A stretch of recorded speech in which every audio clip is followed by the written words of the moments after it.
Consecutive losses on the ground by the Irish. 3 yards lost on first down. Another on that play. Brings up 3rd and long for Rice. Breaks a tackle.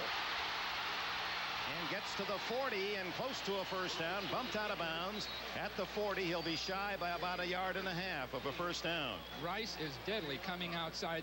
College football, they have the wide field.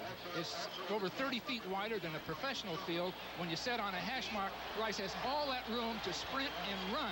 It's really tough to contain his speed, plus the fact that he can throw on the run so well.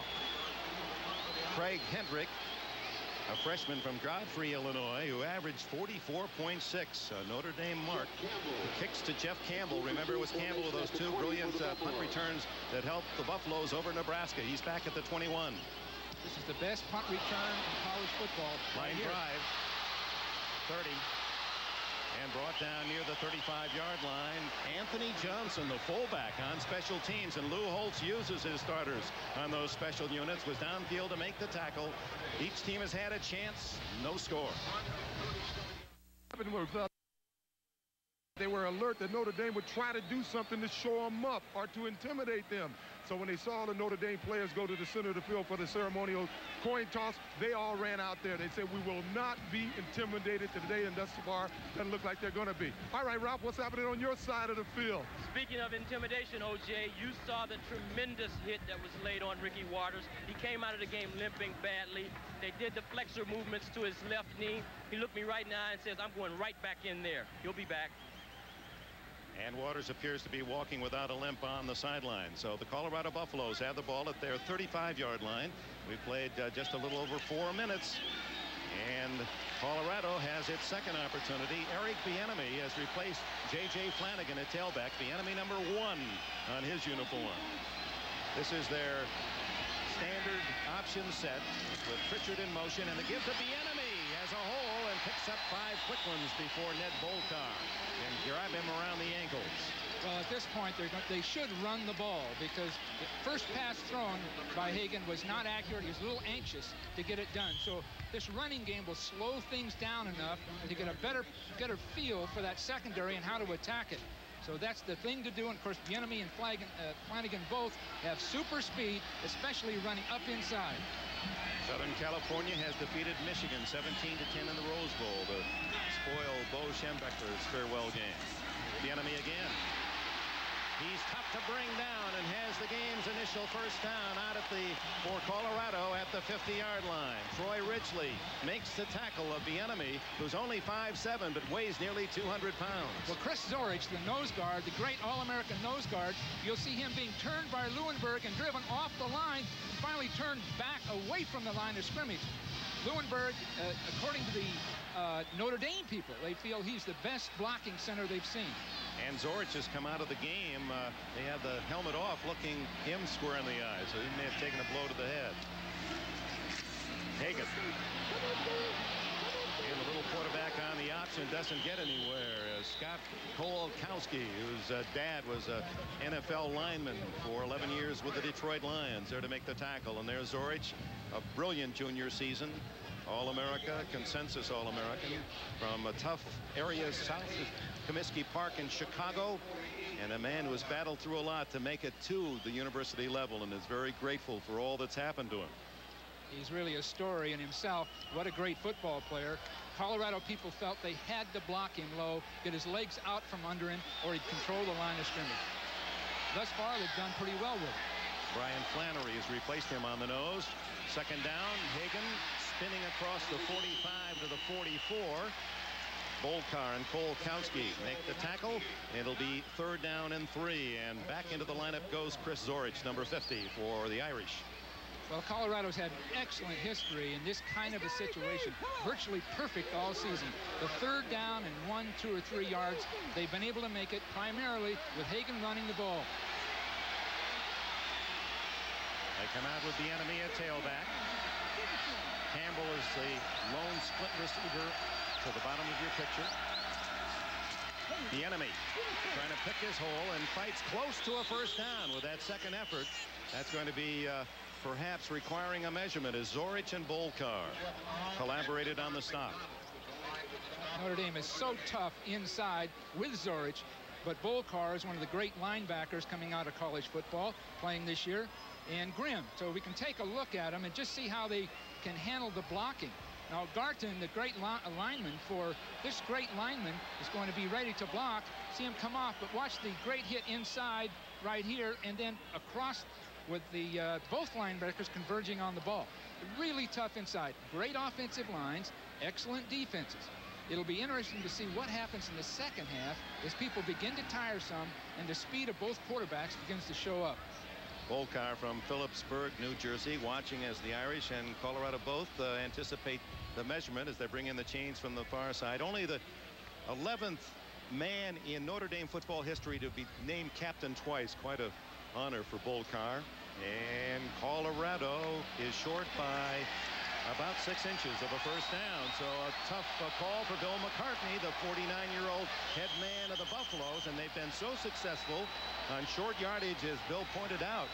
You have the feeling he's going to go for it here on 4th and inches. Well, he's got the national championship at stake. They may not get this field position again. They need to score because we know that Notre Dame at some point when they get field position will be able to do it themselves. But they've been almost letter perfect in short yardage all season.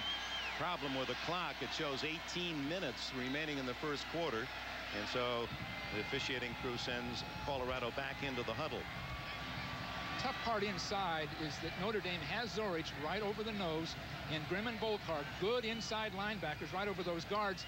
Ulm and Ridgely, 2 excellent people over the tackle. So it's going to be tough, but going up over the top with either one of their tailbacks is most likely what they'll do. You don't think they'll play the option, try to go wide?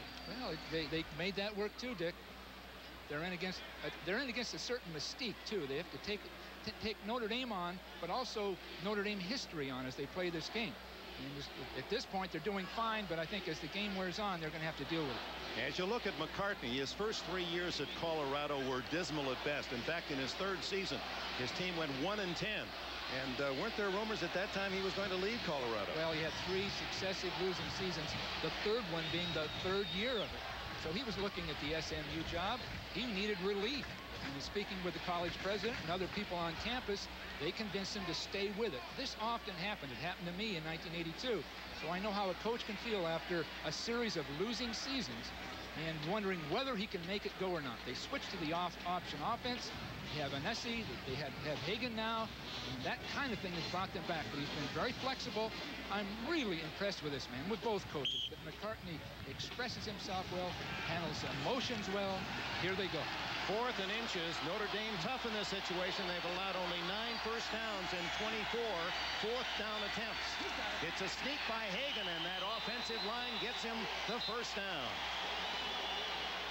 Again, Jay Lowenberg, an excellent center, has a great player in front of him, but as of now, he's getting his job done. Lowenberg is 6'3", 265 from Kirkwood, Missouri. He wears number 52, and he does lay a crunching block and allows Hagan to crawl over his back inside the 40 and a first down. So much of the Colorado preparation was cutting down the defensive players from Notre Dame, cutting them down across the board. They're physical, they stand up high, and they'll lock into you, and they're very tough to move, but they talked about cutting down people. And that short yardage was exactly what they did. I think that really is the key to offensive football in this day and age, is cutting down defensive people rather than standing up and trying to fundamentally block them. Well, the officials are going ahead with the game, even though the scoreboard clock is not functioning. No score. We're midway through the first quarter. And from inside the Irish 40, Hagan looking. Spinning back inside and picking up about 5 before Troy Ridgely, number 99, trailing the play, can make the stop. What a threat both these quarterbacks are. Dropping the throw, watching their receivers. Now, in this case, the plan since watching Notre Dame early on was to throw on a pattern deep down behind the supporting safety man. Notre Dame covered it beautifully. Well, that's maybe the best back 4 in college football. Smagala, Light, Francisco, and Terrell, and they had everyone covered. 2nd down and 5. The enemy going quick off the blocks. And then he drops the ball, and Notre Dame recovers. Pat Terrell. As he was shifting the ball without a hit, the enemy drops it. Wonderful running, excellent blocking. He broke between people, trying to, as Dick has indicated, trying to move the ball from one hand to the other. He got in trouble. We see Zorich move, breaking right up inside, cutting off people. Now watch him. Oh, he tried to change hands right at a critical point. And Terrell was there for the Irish at the 19-yard line. So Colorado driving into scoring territory, and Bieniemy unable to handle the ball cleanly, and the first mistake is covered by the Irish. These teams fighting for a possible national title, and if that should be the result of this game, it'll be the 5th time in the last 10 years the Orange Bowl has hosted the national championship game. Here's Bieniemy, the junior, and he just runs into his own bad luck, drops the ball, and the Irish are there to cover. You know, they've only had 13 turnovers all year with a high-risk type offense. Now that's obviously an endorsement of Hagan and the other backs and the coaching they've received fundamentally, but only 13 turnovers all season. Of course, there's number 14, and it may cost them. Rocket Ismail is in the game, number 25, in the backfield behind Tony Rice, along with Anthony Johnson.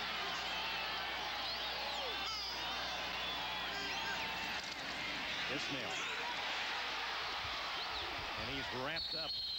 Good solid hit by Chad Brown, who's gone in at linebacker for the Buffaloes. Brown, a freshman from Pasadena, California, went to Muir High School there. Well, they had the stacked defense we've heard about all week from the Colorado coaching staff. They moved their linebackers to handle the option, and they got caught with a counter play, a big hole. And it's going to be interesting to see if they go to that so-called stacked defense again. Now the option set with Johnson, Eilers as a wing, and Rodney Culver as the tailback. 2nd down and 6. Culver is it Johnson? Yes, the veteran Johnson, the senior, slamming out to the 30, and a first down before Brown can make the tackle. The scouting report on Johnson was, don't let him get working straight up the field and lower his helmet, because he's so tough. He bowls people over. The talk was to cut him down and get him early. If they didn't, he could really get ahead of steam up. Ismail, who led the Irish in receiving, returns to the lineup, but not as a wide receiver, but in the backfield, and eventually it appears that's where he will be playing in his final 2 seasons with the Irish. They scored late first quarter. Give is to Johnson, and he is smothered. Boy, Tony Rice took a hit as well. Arthur Walker, number 83, and Alfred Williams, 94, made the tackle.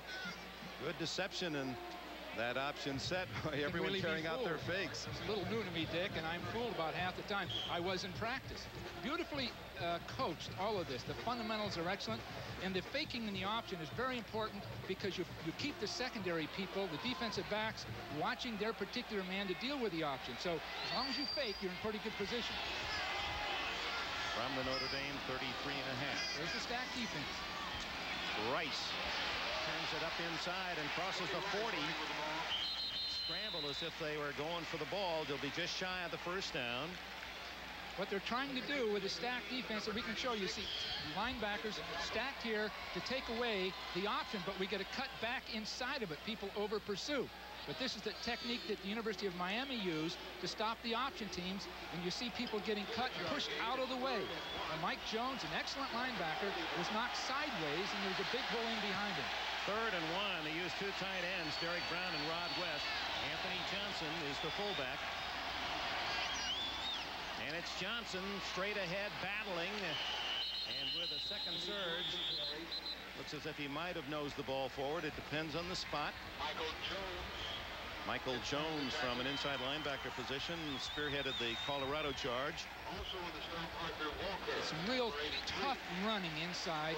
I'm sure both coaches are going to be a little anxious. They want to go down the field with a pass, because they know it's going to be tough to go the length of the field running the ball, even though that's their strength. First down at the Notre Dame 42-yard line. We can only guess as to the time remaining in this first quarter. Can't be more than a couple of minutes. Ismail now in the backfield as the wingback. So now they shift him to the right side, back to the left. Leholtz trying to position him various spots. Good play action by Rice, who's going to make his first throw of the game, or is he? Chased and hit in the backfield for a loss. Gary Howe number 95, a junior from Spencer, Iowa, made the play. Well, they got a little anxious. They wanted to go down the field. The running was so tough. Neither team has underestimated the other one. And what we have is a counter pass in which they tried to fool people. You can see Rice coming out. Now he's caught with pressure to his right. He has to run to his left. Very tough to run left and throw the ball right-handed. You can see him try to do it. He couldn't get the ball back to get rid of it. Ricky Waters has returned to the Notre Dame lineup. This time it's the Rocket way out to the right. Waters at tailback. Rice overshoots his man, incomplete. It was the tight end Derek Brown, but the pass too tall. I'm not sure who he was throwing the ball to there, Dick. Derek Brown was there, and Derek is 6'7", 235 pounds, so he reached. It might have been to the Rocket, Ismail, on the outside. So third down, 16 for Notre Dame. They've gone to 2 straight passes, and they'll most likely go to a third now. That's really not their basic plan, but in a big game like this, coaches can lose their patience pretty early. Ismail out. Pat Eilers, number 13, is wide to the right. Went to Yale his freshman year and then to Notre Dame as a walk-on. Terrific blocker. They seldom throw to him. The give is to Waters, and he's out to the 41, 42-yard line. And that just gets it to 4th and 10 as the Buffalo defense is held. It was Howe again in on the tackle. And the Irish punting team comes on, and the Colorado fans cheer their defense.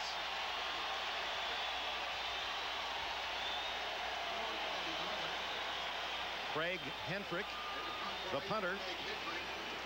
And the return man is little Jeff Campbell, 5'9", 170, went to Battle Mountain High School in Vail, Colorado.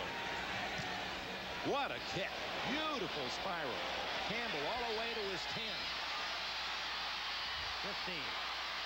And twisted down at the 18-yard line. Eric Simeon, a freshman from Los Angeles, California, made the tackle. A timeout at the Orange Bowl in Miami. Score unbeaten Colorado against 4th-ranked Notre Dame. O.J. Simpson is on the Colorado sidelines. Well, Dick, the last time after the fumble when the Colorado team came to the sideline, they were pretty pumped up. They think they can move the ball on this team. Bill McCartney, the coach, ran into the group. He was real animated, real excited. He said it'd be wide open. He was telling Hagan, the quarterback, John will be wide open. So the only John I see there is John Bowman, the tight end. So I take a look at him. Riley, what's happening on your side to Wiley 1? Right into your zone, Juice. They're real concerned. Barry Alvarez was asking, what can we do, guys, against this double tight end? They were upset with Jeff Alm. They feel they're running on him. The play action should be there. There's Barry Alvarez, the defensive coordinator, who was announced today has taken the job as the head coach at the University of Wisconsin, the 3rd Notre Dame assistant to move on to other head coaching opportunities. And Lou Holtz has talked about his own distractions this last week or two with coaches interviewing for jobs. He's lost Jim Strong to UNLV and John Palermo to Austin Peay. From inside the 20, Hagan throws, and there is that tight end. First down at the 33, John Perrick. They have 2 Johns at tight end, Perrick and Bowman. Well, that time Kissick, number 33, again moved up, as we spoke earlier, into a new formation. We commonly see it in professional football. 2 tight ends, 2 wide receivers, and then a single back running a fake counter, and then a seam pass back to wide field with a big hole on that wide field because Notre Dame began to work to spread their defense with 2 tight ends and 2 wide receivers. 16 yards on the play. First down out at the 34. J.J. Flanagan back into the ball game as they're alternating tailbacks on each series, each possession. The enemy ran well, but created the turnover as he tried to exchange the ball from hand to hand, breaking into the open field. So Flanagan, who was a senior from Pomona, California, lightning fast 4.34 40. And on the season, this young star, James Jr., the 3rd, rushed for 1,187 yards to lead the Buffaloes.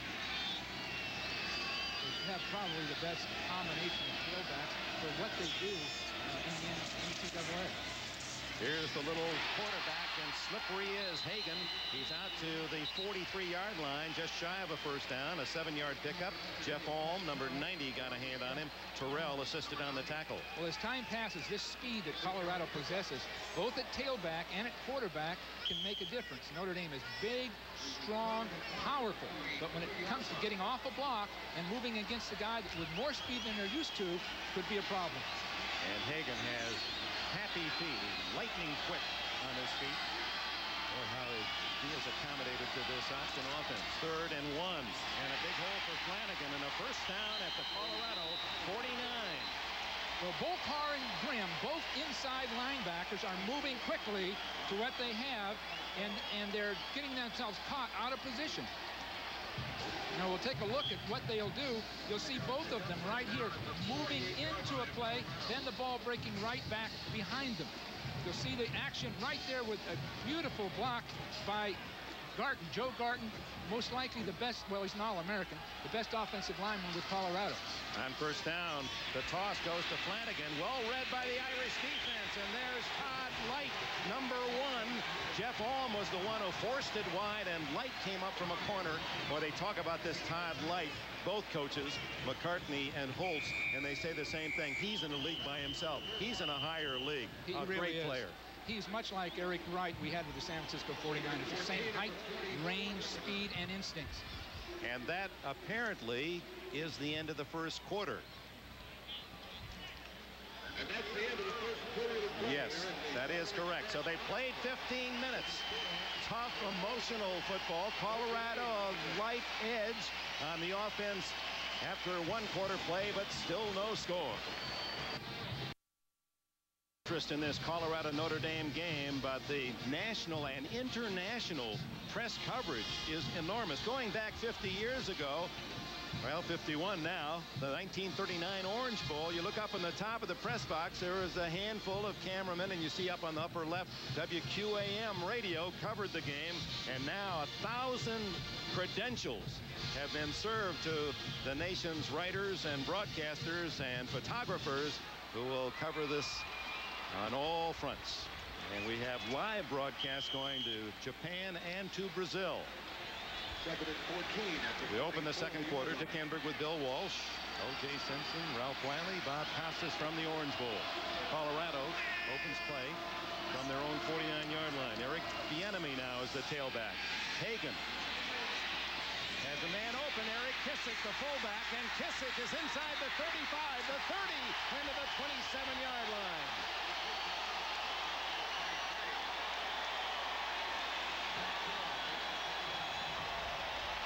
Terrell made the tackle. Dick, that was an offshoot of the original 2 tight end concept of play pass. Now we see Kissick breaking across the field, wide open, uncovered. Notre Dame is having such a problem adjusting to this new formation they hadn't seen that they've lost their pass coverage responsibilities. That's 2 big plays, excellent strategy, excellent planning by McCartney and his staff. J.J. Flanagan at tailback. He gets the call, has a hole inside the 20 to the 19-yard line. Colorado's for real, Dick. They really are. They're attacking well. They're playing with poise. They're not intimidated in any sense. And I would be concerned if I were Lou Holtz's staff right now, because if the game wears on, the speed difference will show up in Colorado's favor. It's the second time in the game in this first half Colorado has penetrated the Notre Dame 20-yard line. The first time Bieniemy fumbled while in the clear, and now it is a 2nd down and 2. They're doing better inside. Their option game's been cut off by a Notre Dame defense that's systematically disciplined. But Hagan didn't like what he saw and calls a timeout. He goes to visit with Coach Bill McCartney on the far sidelines. Just underway, 13:47 remaining in the opening half of this Federal Express Orange Bowl. It's score. Call a solo formation with a single running back, but now Colorado's taken 33 Kissick, their normal fullback, and putting him at tight end. This has somewhat confused that Notre Dame defense. What they've taken is cross both of these people and get this man wide open with a play fake to hold the linebackers. It's well done, and what I'm impressed about is the planning is working out for McCartney and his staff. Beautifully done. This is what they talked about. We watched them practice, and when you can see these things developed in a game plan and then used effectively, they're right on the money. This is an offense that he has put in just for this game. There's no way Notre Dame could have seen it on any scouting film. No, he just wanted to not confuse, but force Notre Dame to take and soften their corners up. Second down and 2, and Hagan's a keeper and has a first down at the 12-yard line of the Irish before Devin McDonald, number 45, can make the stop. Notre Dame has really handled the wide field option, and Hagan was cut off just a few moments ago for a loss. But they're going into the short side with it now, and Notre Dame didn't handle it primarily because Vanderpool and Pirac did a great job of blocking as a right tackle and tight end.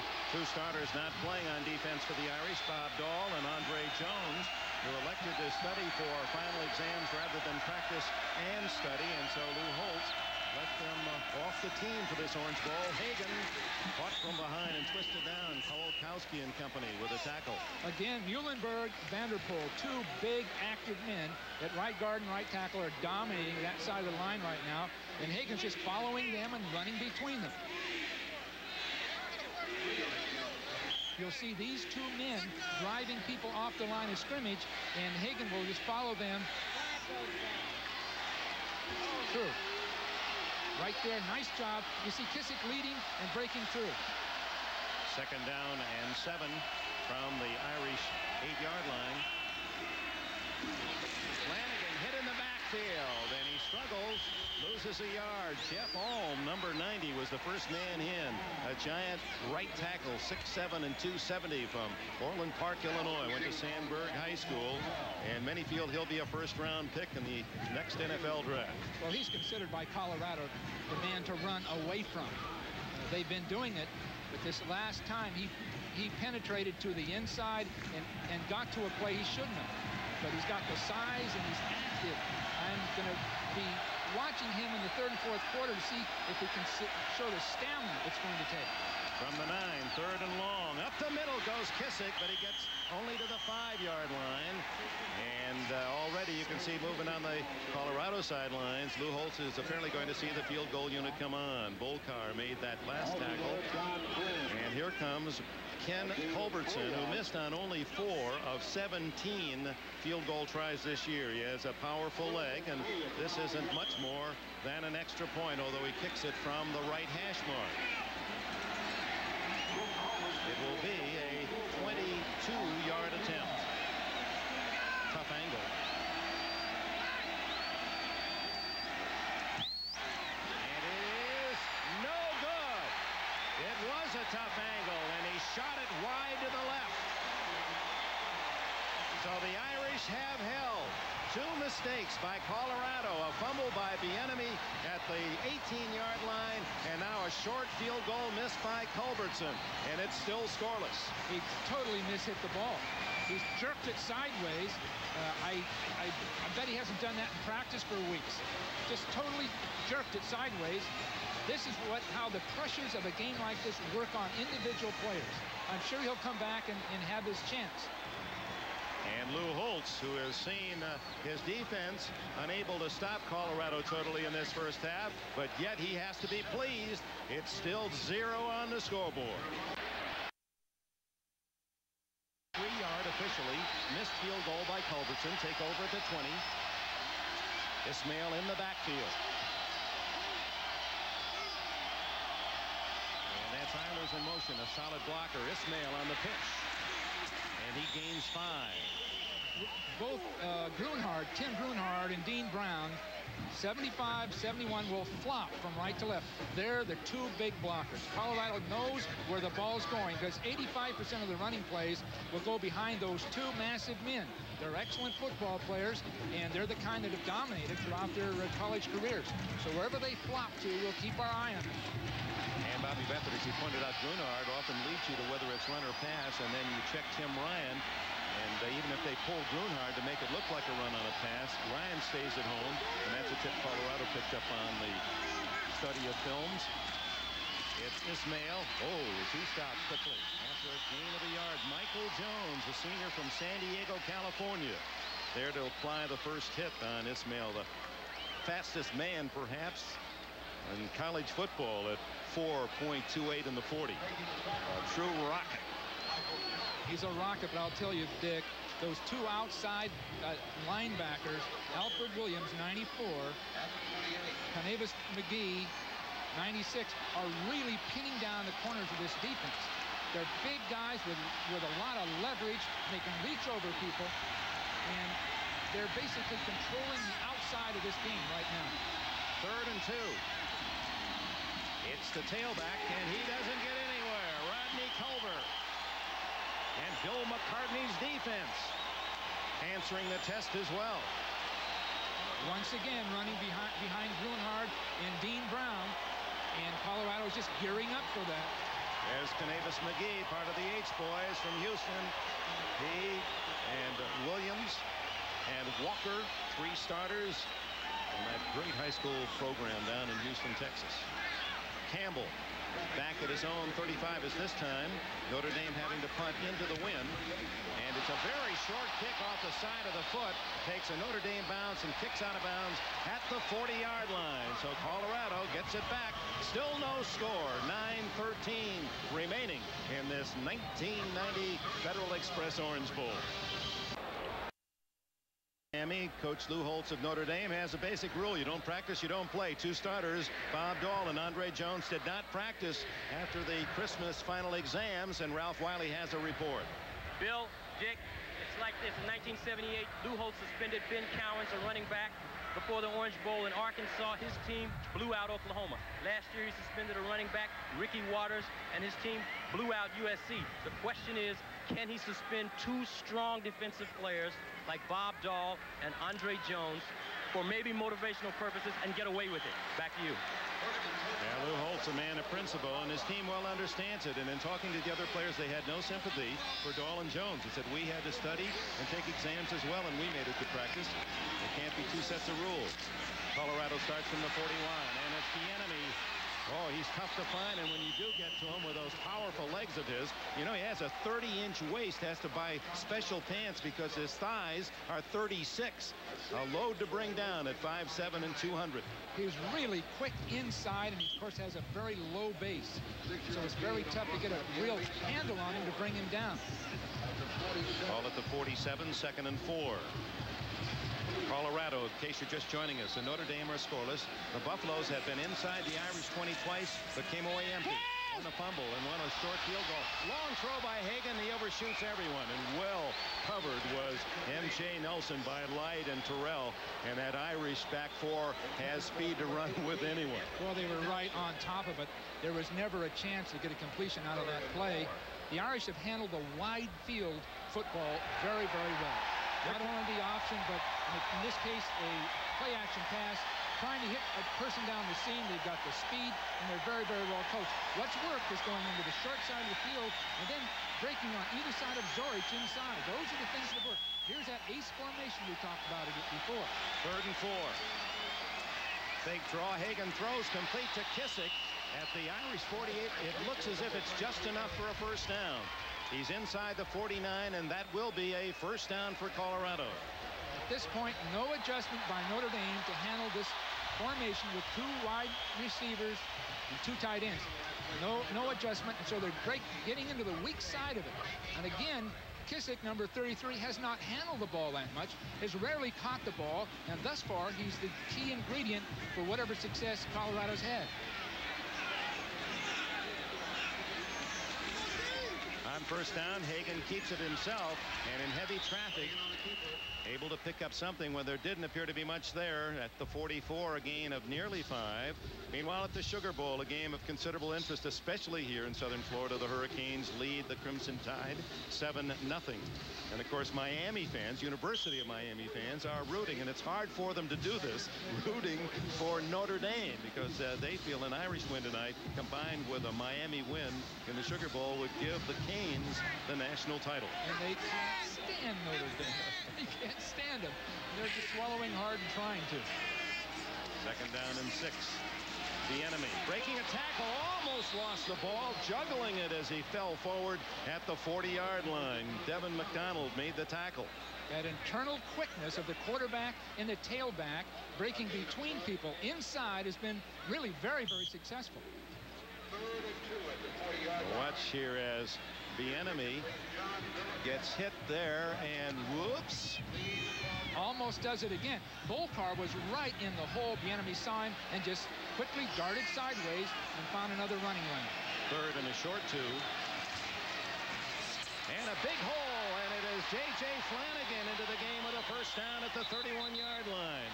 Terrell and Kowalkowski with a tackle, and again, the Colorado Buffalo offense moving the ball well. They're working against the strength of the Notre Dame defense. Chris Zorich, one of the top players coming out of college this year, regardless of year-end school. Bolkar and Grimm, 2 excellent linebackers, but these people are so quick, they're breaking right between them before they can respond. Bieniemy now the tailback for the Buffalo. Hagan keeps it. 20. Foot race with Todd Light. And Light speed gets to him and runs him out of bounds at the 12. First down, Colorado.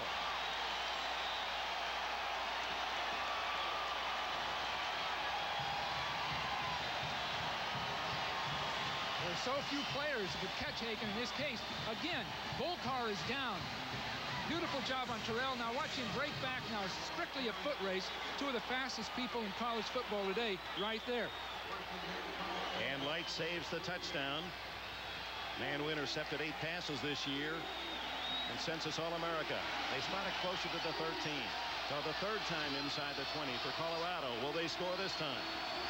Their history all year, Dick, has been excellent here, but of course they're playing Notre Dame. Hagan keeps for 3. Kowalkowski, who has been in on a peck full of tackles in this first half, makes another. He's 6'2", 226 from Farmington Hills, Michigan. The 2 corner people on the outside, the 2 outside linebackers, they call them defensive ends, for Notre Dame are not as big and not as active as Colorado's. And right now, they're breaking inside and outside of both of those people. Colorado. Kowalkowski and McDonald. They make their money on the ground. 59 touchdowns, all but 5 on the ground. It's Bieniemy. He's to the 1-yard line. First and goal for Colorado.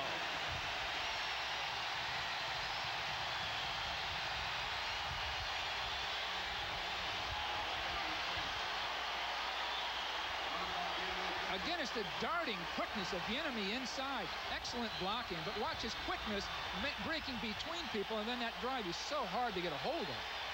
This young man from West Covina, California, and he's got an engaging smile, and chatting with him during this week. If you're going to have a man as a recruiter on campus to greet high school people, boy, Bieniemy, just on a hello and a smile, you feel like you belong. What a sweetheart he is. And now he's alternated with Flanagan after being the most valuable player. Bieniemy to the goal line, but he does not get in. At least no signal yet, as DeJuan Francisco came up from a safety spot to meet him in midair. A spectacular midair collision.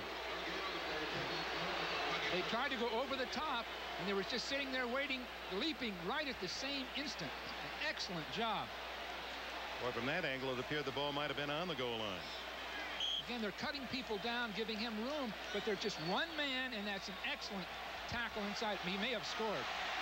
So Francisco saves, but the ball tickling the goal line on 2nd and goal. And it's Hagan straight ahead, and he can't make it. Zorich and company. Prior to this game, Dick, Colorado had scored a touchdown 30 out of 34 times. They've got a first down and goal. 30 out of 34. This shows you the caliber of football Notre Dame plays and what Colorado's up against. They've walked through everyone else when they've gotten here. Wingback Mike Pritchard is the man sent in with the play by Bill McCartney, as they lost almost a full yard on that sneak. And the Irish fans trying to help their defense. Of Colorado trying to spur. And now action before they even get to the line of scrimmage.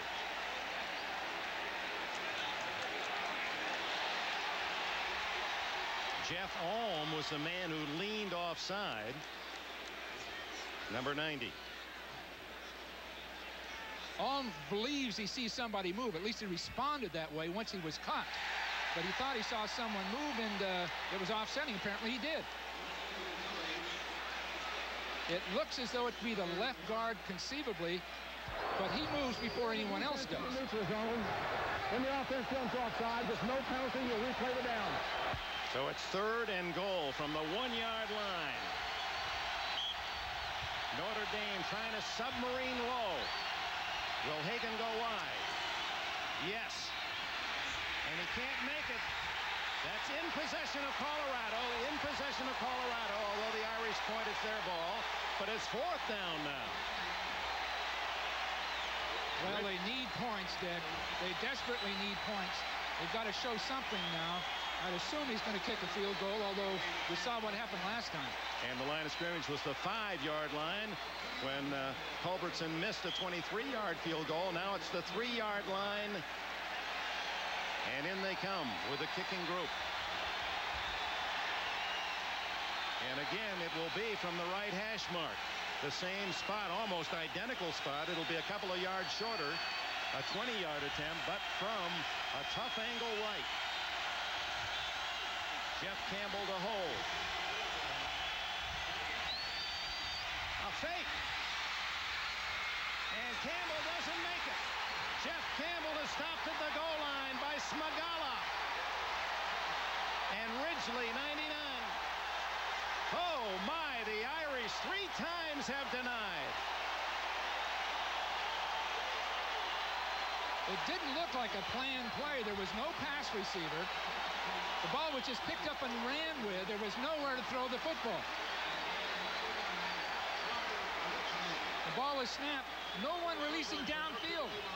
It had to be an individual decision. There was nowhere to go with the football. And Smagala stayed right at home. He played his position brilliantly. He stayed where he belonged and waited for the play to come, and it became a one-on-one. And Smagala nailed him at the 1-yard line. And McCartney's team, the emotions of this evening, going for number 1 and unbeaten. And Lou Holtz's defense has allowed Colorado to move the ball, but has slammed the door at the goal line again. And with 3:31 left in the half, still no score. A major by the Notre Dame Fighting Irish, O.J. Well, Dick, they got a little help from Chad Brown. He's a linebacker normally. He lines up in the tight end position on goal line and short yardage. He was supposed to release and be a pass receiver. He forgot to release or didn't hear the call, but he wasn't there, and of course they were stopped. Back to you, Dick. All right, O.J., that took away the option for Campbell of run or pass. He had to run, and Smagala smothered him at the 1-yard line. Now with 3:31 left in this first half, Notre Dame starts from the 1-yard line.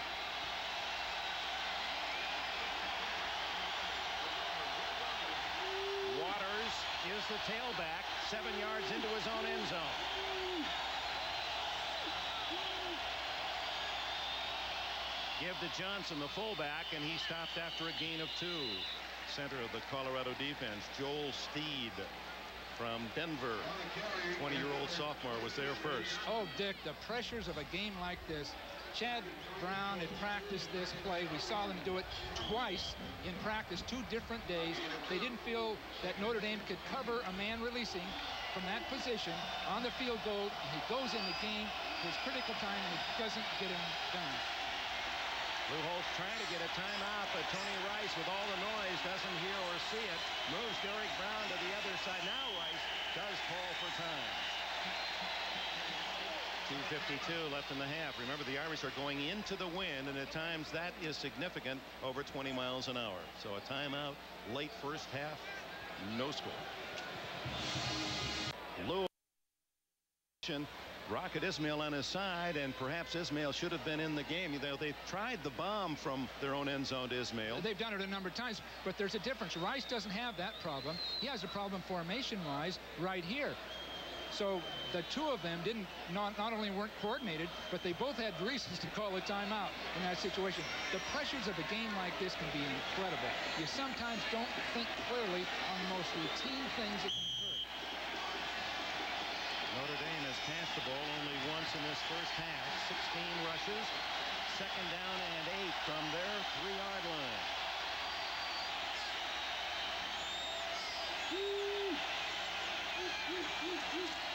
It's Rice on a quarterback draw to the 7-yard line, where it'll be 3rd down and 4.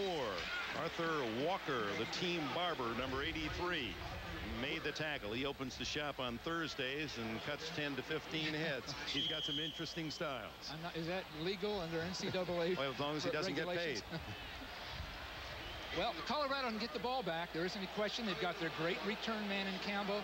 They can force a punt from the end zone if they can make the stop right here. 2 minutes and 20 seconds left in the half. Well, they started it back, a knee down, so 3rd and 5. And Rice from his end zone squeaks out of there and makes a first down and more. What an effort. Rice, first down at the 24-yard line. They had him inside the 5. It looked like a potential safety. It looked like he was really in trouble. He didn't have people open. And again, those great instincts that he's possessed, he's hardly lost a game in his career. You see, he's got good protection, nowhere to throw the ball, almost in trouble, but look at that quickness. Look at that great running ability. People knocked off balance, then everybody rallying to block downfield. Alfred Williams, 94, had a shot at him. The All-America linebacker at the goal line couldn't get him. So now it's the Irish with 1:43 left in the half with better field position. And here comes the Rocket with good blocks into the secondary and stopped at the 40-yard line, a gain of 16. And Avis McGee made the tackle. And now Notre Dame with plenty of time, clock stopping with each first down. The strong safety didn't show up. Bruce Young wasn't there. Where would he be at this point? There had to be a blown coverage somewhere. Now here they have a foot race. Unfortunately, they make their stops. But there wasn't any support, and they caught it just right. On the Irish 40-yard line. Will Rice go to the pass now? No. To the tailback Culver, who picks up nearly 5 on a slam straight forward. Walker again makes the tackle. And Bill McCartney, who was an assistant, a defensive coordinator under Bo Schembechler at the University of Michigan. In fact, with all the interest in number 1, many were saying, well, if Bo wins out in Pasadena and everything breaks right, he could be number 1. Do you think he'll be rooting against you? And McCartney, in that solid, smooth way of his, he said, Bo would root for me. He sure did. 12 years in high school coaching before he ever had a chance at the college level. On 2nd and 5, Rice. Spearing catch by the tight end Derek Brown. And he has a first down, and the first time that Notre Dame has invaded Colorado territory in this first half. Timeout for the first down as they move the yardsticks. A half-minute remaining for Notre Dame to get at least in field goal position. And they have a good long-range kicker. 2 of them, in fact. That clock is running. They're down to 27. So they may only get maybe 2 plays before that clock's going to run out on them. Rice looking deep. Throwing open down the middle is Eilers. First down at the 19-yard line. And timeout Notre Dame. Pat Eilers, who was a junior Olympian slalom skier and rarely gets the call, had only 5 catches all season long. Colorado just played too soft a defense for the situation. Eilers is simply going to go down the field and break here, but this big hole in the defense, there's so much room that Rice really can't miss. He'll break inside right there in that big hole. He came from the inside rather than the outside. 14 seconds to go, and the Irish have a chance to take the halftime lead. It's 1938, 52 years ago, when Auburn and Michigan State play. Could be the last play unless the field goal. Draw by Rice, and read well, but he still breaks tackles, almost fumbled. The ball was loosely being grappled for, and Colorado says they have it. No, they called time, 3 seconds to go. And so Lou Holtz, when Bill McCartney missed a short field goal, misfired on a fake field goal, now Notre Dame will get its chance. Well, a quarterback draw, a very conservative call at this point in the game. But Lou Holtz just wants, he just lost the ball and just fortunately got the ball on a fumble. Well, that took an Irish hop in midair. Miami, and at the Sugar Bowl, Miami has been tied, University of Miami, by Alabama at 7 in the second quarter. Colorado apparently, as they fight for the national title, unbeaten, untied, only major team with a perfect slate. It will be the first time all year they've been held scoreless for the first 2 quarters, and it's a 27-yard field goal attempt on apparently the final play of this first half by Billy Hackett. He has not missed inside the 30 all year, and Colorado is going to ice him. They call timeout. Well, the 3 points won't be a deadly score. Colorado can certainly come back from it, and they're, in a sense, fortunate that Holtz didn't go for the end zone, just using the quarterback draw, because the quarterback draw not likely to score from that far out. So I guess Lou Holtz was just looking for better position to get 3 points before the half ended. But the way Colorado's been moving the ball, they'll probably be all right. Notre Dame most likely will tire, but I'm sure that the coaching staff at Colorado, if they were to lose this game, to think of all those lost opportunities when they had that ball in close, and some of it was play selection, some of it was just the pressure of the situation, and of course a lot of it was great defense by Notre Dame. What do you suppose McCartney's saying? Be alert for a possible fake here. Don't make a mistake. Don't run into the kicker. I'm sure they're talking about those things they've seen Notre Dame do out of this field goal formation. So with 3 seconds left on the clock in this first half, Hackett, a junior from Florida, played his high school ball at Sarasota, kicked behind Reggie Ho last year, will now attempt a 27-yarder out of Jim Sexton's hold to give the Irish the halftime lead. And Colorado uses its second timeout. And Lou Holtz says, then come on back over here, we'll talk it over. And if anyone can lighten a player with humor, or anyone else, including a huge audience, it's Lou Holtz. Along with Jim Valvano, they're probably the 2 most entertaining speakers among the athletic coaching fraternity in the country. Lou Holtz has a remark or an ad-lib for just about every situation. During the press conference, when people were questioning that talk he had to his team with the cameras and the film, and of course the sound, which he's never had to deal with before, he handled it beautifully. He said, were you upset? And he basically said, that's about the biggest understatement since General Custer said they looked like friendly Indians. Lou Holtz, who played at Kent State briefly as a linebacker. He knows well the pressures on McCartney in Colorado. He took the national title last year, and now finally, apparently, the attempt by Hackett.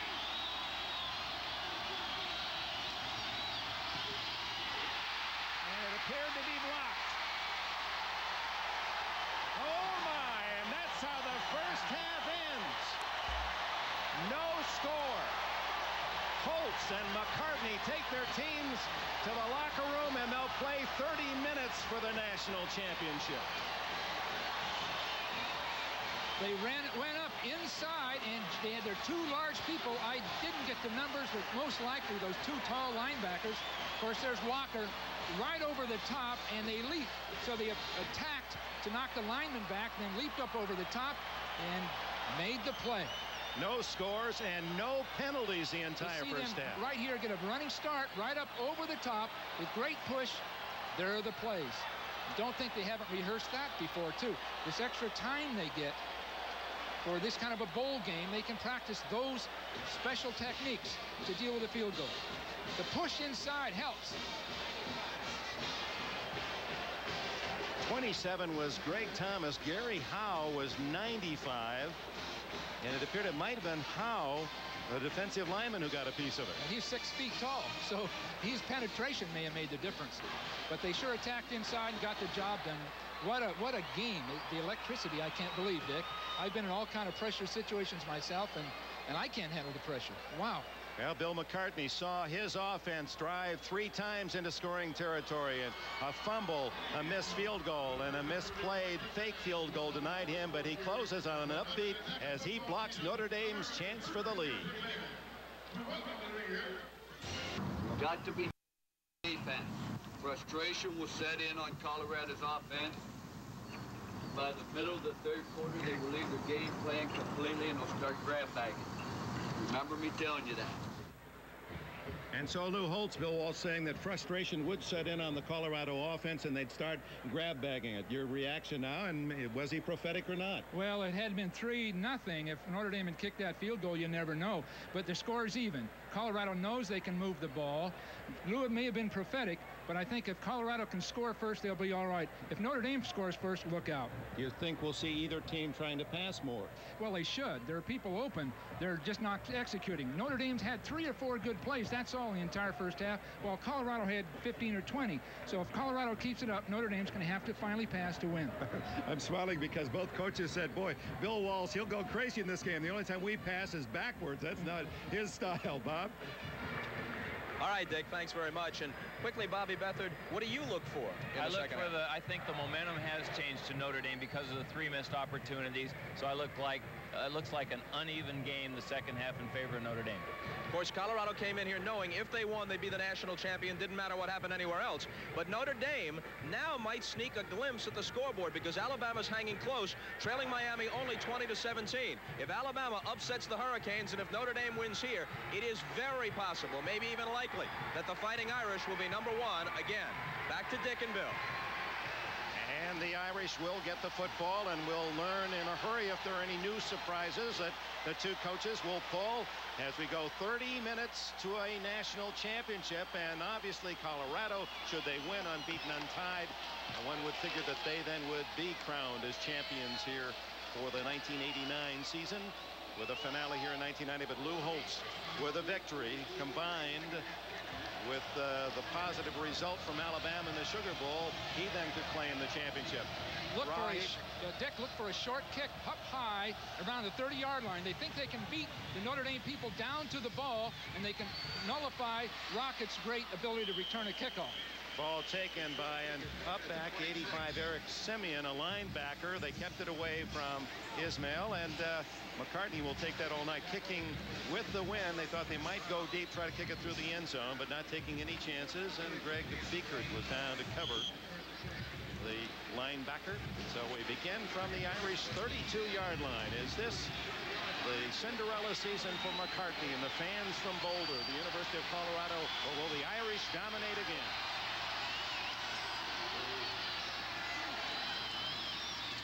It's Tony Rice who led the Irish, and he's nailed at the 30-yard line as Terry Johnson, 48, came in from his linebacker position to make the hit. Well, he's going to be coming to the outside here and getting to the ball. But the key is the people down the line of scrimmage breaking that up. Those 2 big linebackers taking things apart so that the inside linebackers can come right out and make a play. Again, Alfred Williams and McGee are big factors against the Notre Dame running game. Rice now with 35 yards rushing. He leads the Irish. The enemy with 53, Hagan 52 for Colorado the first half. Rice throwing long downfield for Ismail, and they're going to throw a flag. No flag. Incidental contact as the coverage from Tim James, number 17, on Ismail.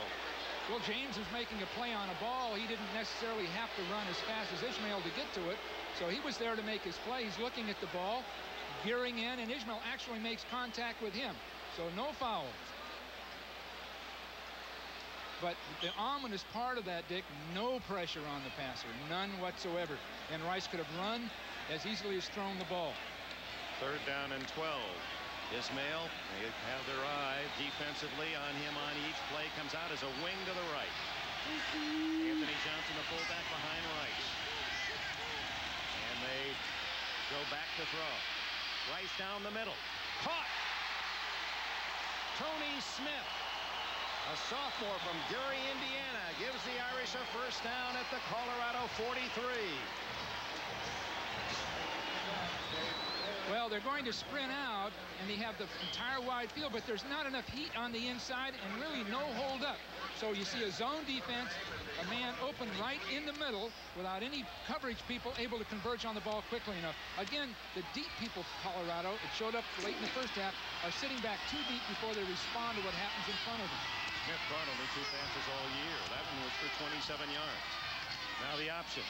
Rice stopped at the 40-yard line after a gain of 3 as Joel Steed and Terry Johnson made the hit. Again, Williams, big linebacker, along that line of scrimmage, unblockable, and he forced Wrights to keep the ball and break up inside.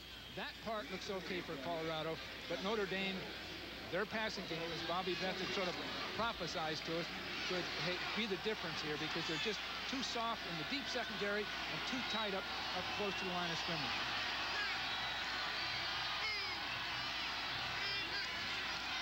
Anthony Johnson breaks tackles. He's at the 25 in the open. And cut down from behind at the 10-yard line. Saving the touchdown was Bruce Young, number 7.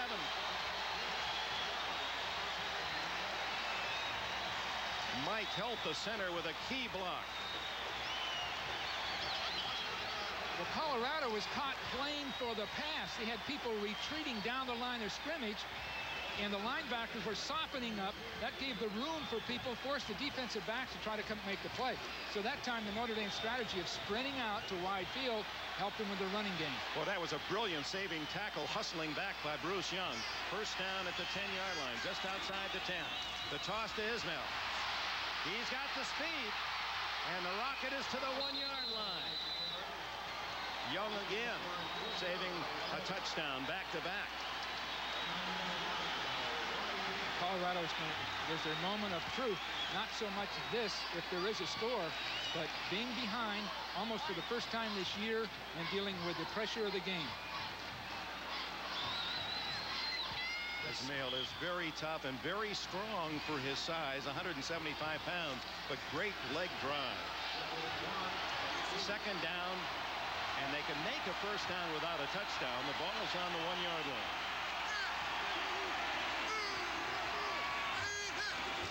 Johnson. Touchdown.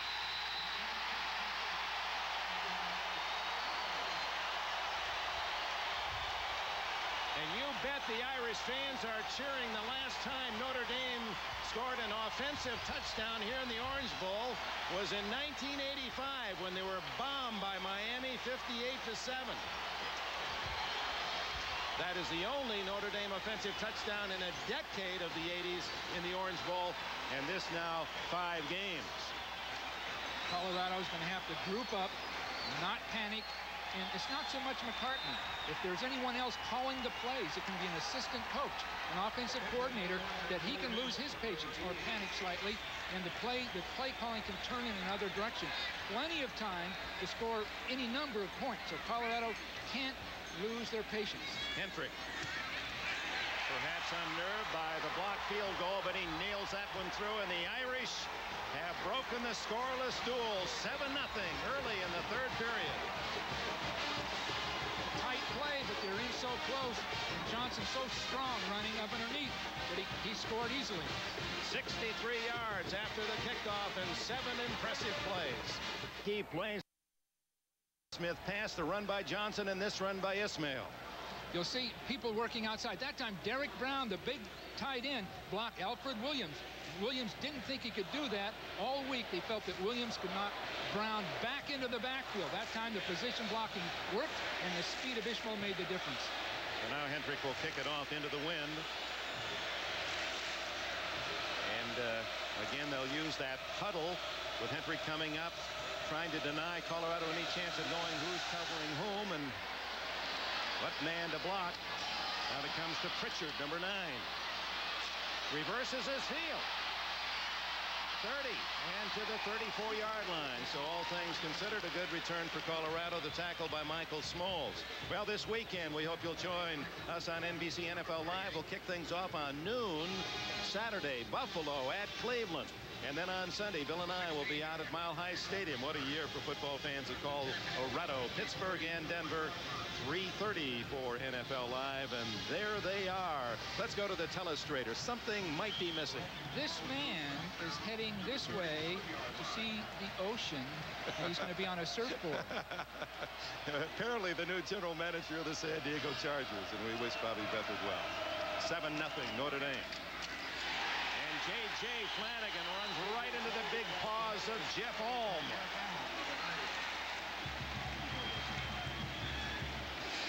Alm was unblocked in a sense. You can see him right in front of you coming inside, and Kissick, playing tight end, number 33, only 215 pounds, was trying to handle Alm. He's never done it before, so the strategy of putting Kissick at tight end didn't quite work out that time. Look at that helmet. Do you think there's been some collisions for Alm in his senior year?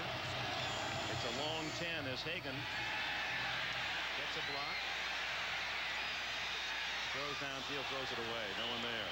Well covered again. And Zorich was the man right in the thick of things pursuing Darian Hagen. Hagen, with all those quick feet and a strong arm, is an outstanding baseball player. And in fact, that was a possibility for him out of high school. Hagen was a switch-hitting shortstop and drafted in the 7th round by the Seattle Mariners. Hagen takes a big shot here. He throws the ball away, but people are still after him. Oh, gee. Oh, to the head. There should have been a foul. And no penalty flag. We haven't had a penalty marked off in the game thus far. We had negating penalties down on the goal line, if you recall, when Colorado was trying to go in from the 1-yard line. Francisco, an elbow right to the face. An official there, not called.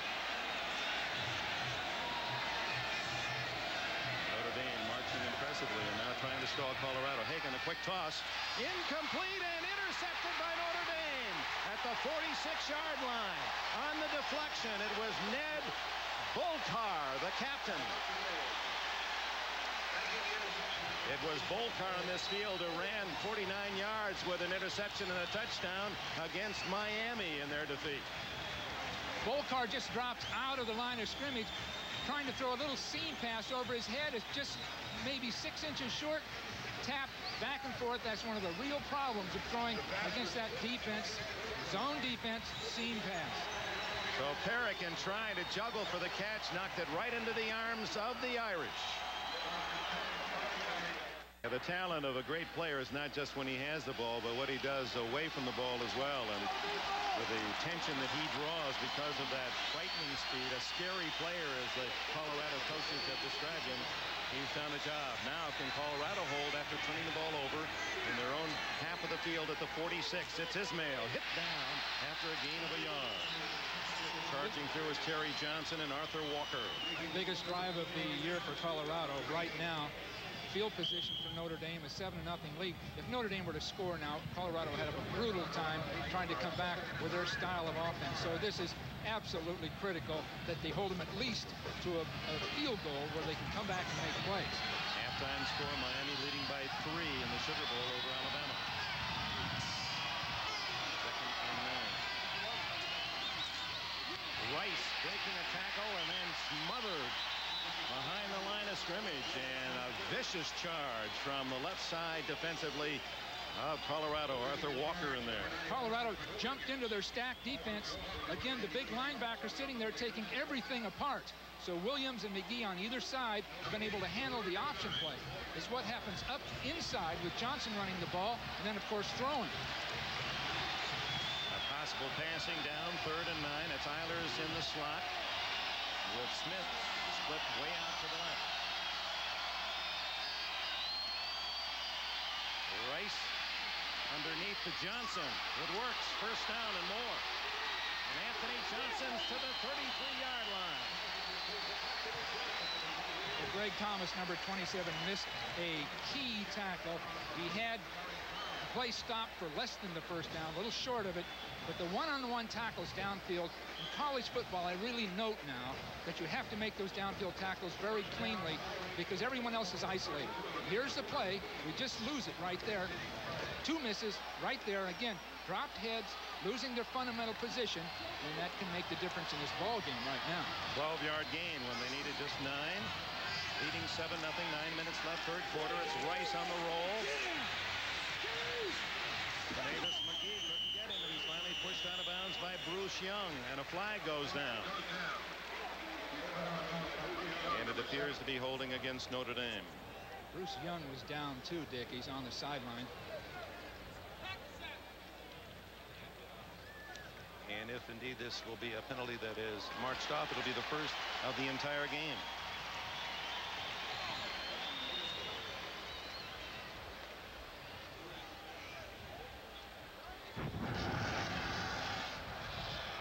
We have holding On the offense, still first down, 10-yard penalty.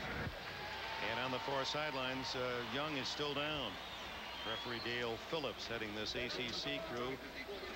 Young is 26 years old. He stayed out of football, out of college, 5 years after high school, worked with his dad in construction, and then elected to go to school, went to junior college, Long Beach City College in California, and then on to Boulder and the University of Colorado. He's a key tackler in that back line defense. So they're without him now. First down after the penalty. This is Reggie Brooks, and the freshman from Tulsa, Oklahoma, who carried only 13 times, shows his outside speed. That is brought down at the 30, and another flag is down in the backfield of Notre Dame. It appears that Derek Brown was holding Alfred Williams and actually pulled him to the ground. That's why the thing opened up, because in the past Williams has been dominating and going down that line of scrimmage. So there could be another holding penalty here. This is this South. We have a clip on the offense. That's a 15-yard penalty. Still be first down. A major penalty of 15 yards on the clipping call, and that'll march the football back into Notre Dame's half of the field. Well, that's the salvation at this point. Colorado is able possibly to regroup, getting not these breaks, but these infractions by Notre Dame. And this can save them. You're going to see it here, and you can see a man moving, but then he'll lose him right here, and there'll be a hold. See, right here, and now he's grabbing and holding and pushing him down. That was the difference. That's really a foul that's almost seen every time, because there's a head linesman and a referee that can see it. And yet the call was clipping. That didn't appear to be a clip. Might have been something else as well. First and 31. Rice throws. It's caught by Eilers again. And he's tough. Down to the 35-yard line. They pick up big yardage. Almost back to the original line of scrimmage on this series. Well, it was between Eiler and Dave McClellan. Dave McClellan, the best coverage man that the Buffaloes have to offer. And it's his own defense. You see McClellan backing up. Now the ball's in the air. Now they go work for it. But Eilers gets his body in position. So McClellan can't do much about it. A couple of big catches by Eilers, who had only 5 all year. 2 major grabs. That one for 18 yards. He's from St. Paul, Minnesota. Spent his freshman year at Yale, so he liked the academics. He wanted to recruit to play at a major college football level and walk down at Notre Dame. Rice again, he throws this one into the ground. Anthony Johnson was out in the flat, as was William Pollard. Very difficult throw, running, sprinting almost parallel to the line of scrimmage, left and throwing right-handed. So he just didn't get his body in position and get the balance he needed. Tony Rice, who has led the Irish in rushing each of the last 2 years, has broken all the Notre Dame records in that regard. In fact, was the first quarterback rushing leader since Horning in 1956, Paul Horning, and then followed last year's 700-yard rushing season with 884 this year. On third down, they bring a linebacker. It's a reverse to Raheed Ismail, and he might go all the way. It's going to be a touchdown, Notre Dame.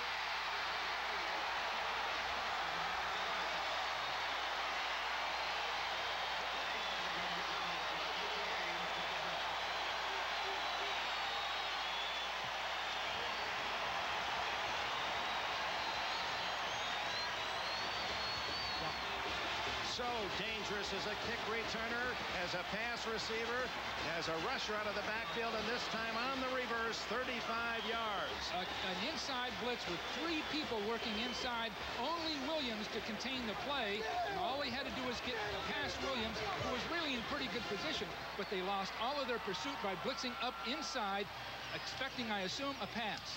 Hendrick just does get the extra point through, and it's 14-0.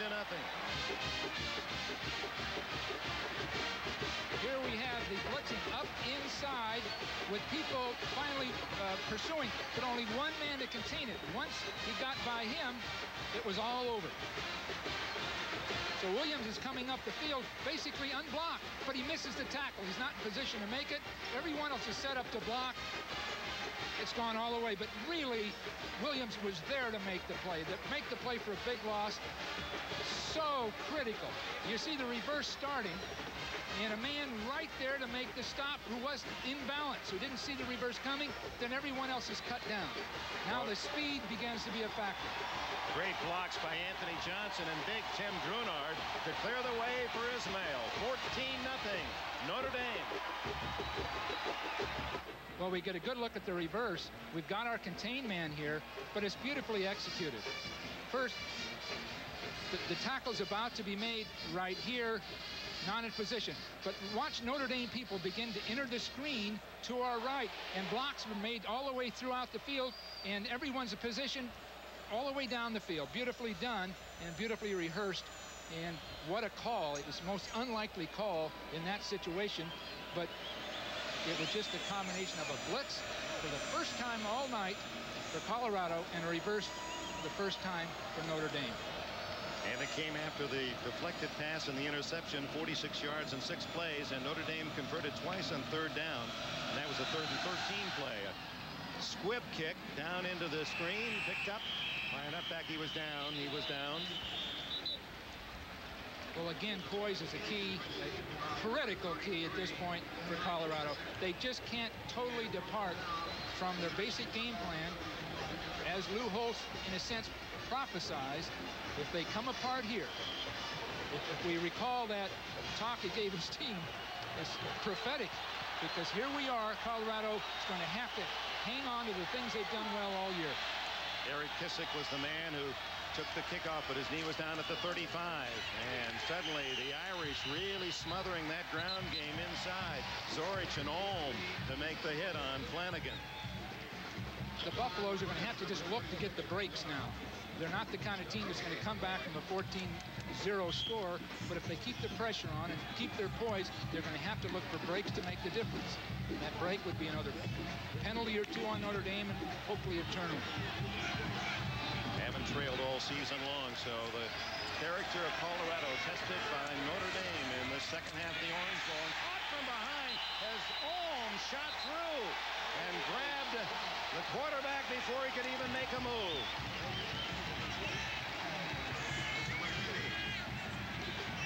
Well, it looked as though there was a blocking assignment breakdown because no one blocked up. He's going to come straight through and just make a play. It's that simple. Right up the field, they pull a guard, and they just don't get the play off center because Coleman didn't step with his near foot, didn't get his helmet in front to cut off that penetration. Colorado fortunate there was no fumble. Olm got there so quickly. His second tackle for a loss today. Hagan on the scramble. Gets a block, gets another block, and finally gets out of bounds. What a dance, and a first down at the 46-yard line. Oh, the talent of the young man there. You want to talk about quick feet. Look at him work. Almost a desperate move. He had a man downfield to his left, but he doesn't throw the ball because we get Zurich there again. But now watch this speed. Some excellent spontaneous plays outside, and that great athletic ability gets him his first down. Again, Colorado rallied as Notre Dame did just a moment ago on that play and got some downfield blocks that saved the first down. Hagan was 5th in the Heisman balloting, just behind Tony Rice. Oh, dazzling on that run as he scrambles for 16 and a first down to his 45. Kissick, and the fullback gets only a couple before Devin McDonald makes the stop. Well, those are low percentage plays. Kissick is not a main, obviously a main ball carrier, a main factor, but they want to hold that defense static. But right now, Notre Dame's coming off the edges of the defense and cutting off the option plays. Saw Campbell come in and Nelson go out as they bring in a play from Bill McCartney. 5:19 left, 3rd quarter. Notre Dame has built a 14-0 lead. Pritchard in motion. The enemy. He makes things happen, and a first down at the Notre Dame 43. Kowalkowski made the tackle. He just seems quicker out of the blocks than the other tailbacks. Well, and he's breaking back that time behind Zorich, which they did in the first quarter and had a lot of success. But that's the first time that play's been called or utilized since the first quarter of the game, and when they made all those yards and had their good drives. Freshman Eric Jones from Portage, Indiana, and Brian Flannery from Lakewood, Ohio are in the defensive line now for Notre Dame. Hagan vaulting inside the 40. Olkowski leading the charge defensively, a gain of about 3. Again, Vanderpool and Muhlenberg, the right guard and right tackle, got off the ball well, and Hagan followed them into the hole. Really no option. There was an option play, but he just used that blocking to get those yards again, which they did in those first drives, first quarter and early second quarter. Time's a factor now, but they are still able to move the ball. 6 rushes on this sequence, although one was intended to be a pass, and Hagan back to throw. Incomplete for Campbell. Eric Jones, the freshman, number 81, Indiana Jones, was pressuring Hagan. Hagan again had unblocked people coming right up inside, so he had to get rid of the ball prematurely. Offensively, the pass protection part of it hasn't been good for Hagan. The offensive line has not been able to sustain their blocks against the strength of Notre Dame. I thought the Irish would slow down physically at some point against the quickness, but as of now, they haven't. Now Lou Holtz is using a lot of substitutes, a lot of young players, freshmen like Jones, and they're delivering. Hagan. Incomplete. Intended for the tight end, John Perrick, and Juan Francisco. His brother Hiawatha also played with the Irish. It just takes so much practice to develop a passing game with a lot of consistency. And these plays are well designed, but they're out of sync. The ball was thrown early, and Perrick stopped initially before he should have, and it was an incomplete pass. 4th down and 6, and Tom Ruin, the nation's top punter, comes in. No one back for Notre Dame. Ruin following Keith English last year and Barry Helton now picking with the 49ers as national champions at Colorado. And he's just going to try to punch one high and down near that goal line. No one back for Notre Dame. It could be fair caught, and he'll let it roll to the 5-yard line. Down by number 59, Michael Jones, the linebacker, 34-yard punt. Notre Dame has the ball again with a 2-touchdown lead. Looking at Mike. Oh, he's the center and guards coach.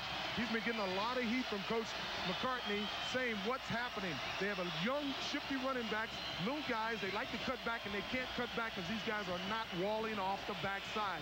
This entire second half, he's had that chalkboard trying to tell these guys they got to wall off that backside. That's what's happening over here, Ralph. What's happening over there? Pretty simple. Ricky Waters, the tailback, can't go. Worst news of the night for Colorado. Rocket Ismail's game is very simple. The touchdown play was called reverse 8. He's a simple player. You can't catch what you can't see. He's the fastest. He's playing tailback and flanker. He came over to Ricky Waters and said, that one was for you. Lou Holtz took off his headset, congratulated Ricky Waters on a great year, and said, Rocket, get back in there.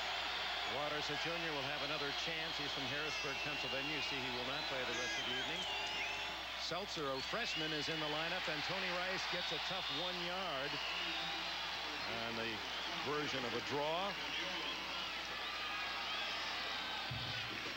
Notre Dame stymied most of the first half, had a chance to score in its final possession of the first half, and had a blocked field goal after a long drive. The turning point of the game was the great goal line stand by the Irish late in the second quarter. And now 2 possessions, 2 touchdowns in the second half for Notre Dame. Notre Dame's been backed up like this earlier and came all the way out and had that field goal block. Colorado definitely has to stop them here and get field position when they punt. Ismail slow down and drop inside his 10-yard line. It'll be 3rd down and 6. Alfred Williams, an All-American, number 94, in on the tackle. Well, Chad Brown, an excellent linebacker who's become a starter at this point, makes an excellent play as he breaks up inside, keeps his head up, meets his blocker, then good position. He gets help from the backside from Williams. Ismail now 8 carries for 75 yards as the Colorado defense digs in, trying to stop Rice, who has had his biggest plays on 3rd down. 3rd down, 6.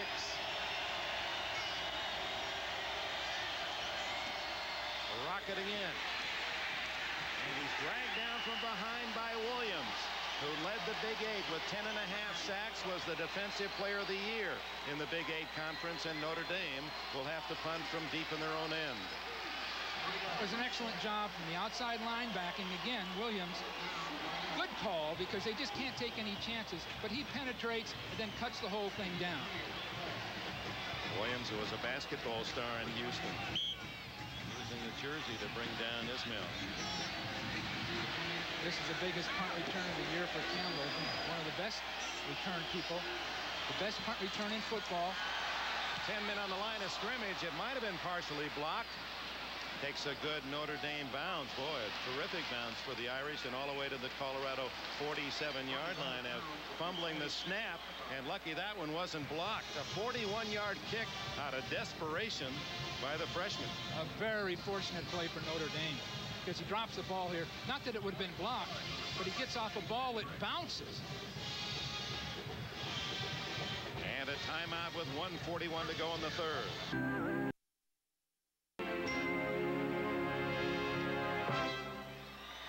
Notre Dame's Fighting Irish, a team and the school with the greatest of all football traditions and the most successes, trying to deny Colorado in its centennial year its first national title. 14-0, final minutes of the third quarter. Darian Hagan, the sophomore from Los Angeles. He played behind Salinesi. The young man had died at 21 earlier this year during the season. Hagan with a toss to Flanagan. Flanagan around the corner. And he's to the Notre Dame 45-yard line and a gain of 8 before Francisco can make the tackle. And Hagan getting hit as he made the toss, apparently okay. Hagan said that what Onesi gave him, he was young, he was playing behind someone he figured would be around. He said, I was a little bit careless. He taught me to become a man at 19. He said, I had to call upon the spirit and the fight that he had shown. And in fact, in the dormitory room of Hagan, he has one picture on the wall, and that's of Onesi. And he gives it a long look and many thoughts every day, he said. 2nd and 3. Flanagan met at the line of scrimmage. Bolcar filling the hole. The Onesi family is here. His father on the left, his mother in the yellow in the middle, and that's Sal Onesi's sister. They live out in Oceanside, California, in the San Diego area. Well, it was Sal Onesi smile. His son, mother, of course, is Bill McCartney's daughter, Kristen. They say the young guy at 8 months has his dad's smile. Flanagan breaking a tackle and has a first down inside the Notre Dame 40-yard line. Pat Terrell, a senior, and many feel he'll be a top NFL prospect, made the tackle. Final seconds of the third quarter. They stopped the clock on the first down, 19 seconds. And they may not get a playoff unless they hurry. Well, they need this play. At the point of attack, they're all right. What was pointed out by O.J. earlier, the backside of the plays, where the ball carrier would like to cut back, aren't there. Hagan, how did he get through that mess? Cuts back inside. It's going to be a Colorado touchdown.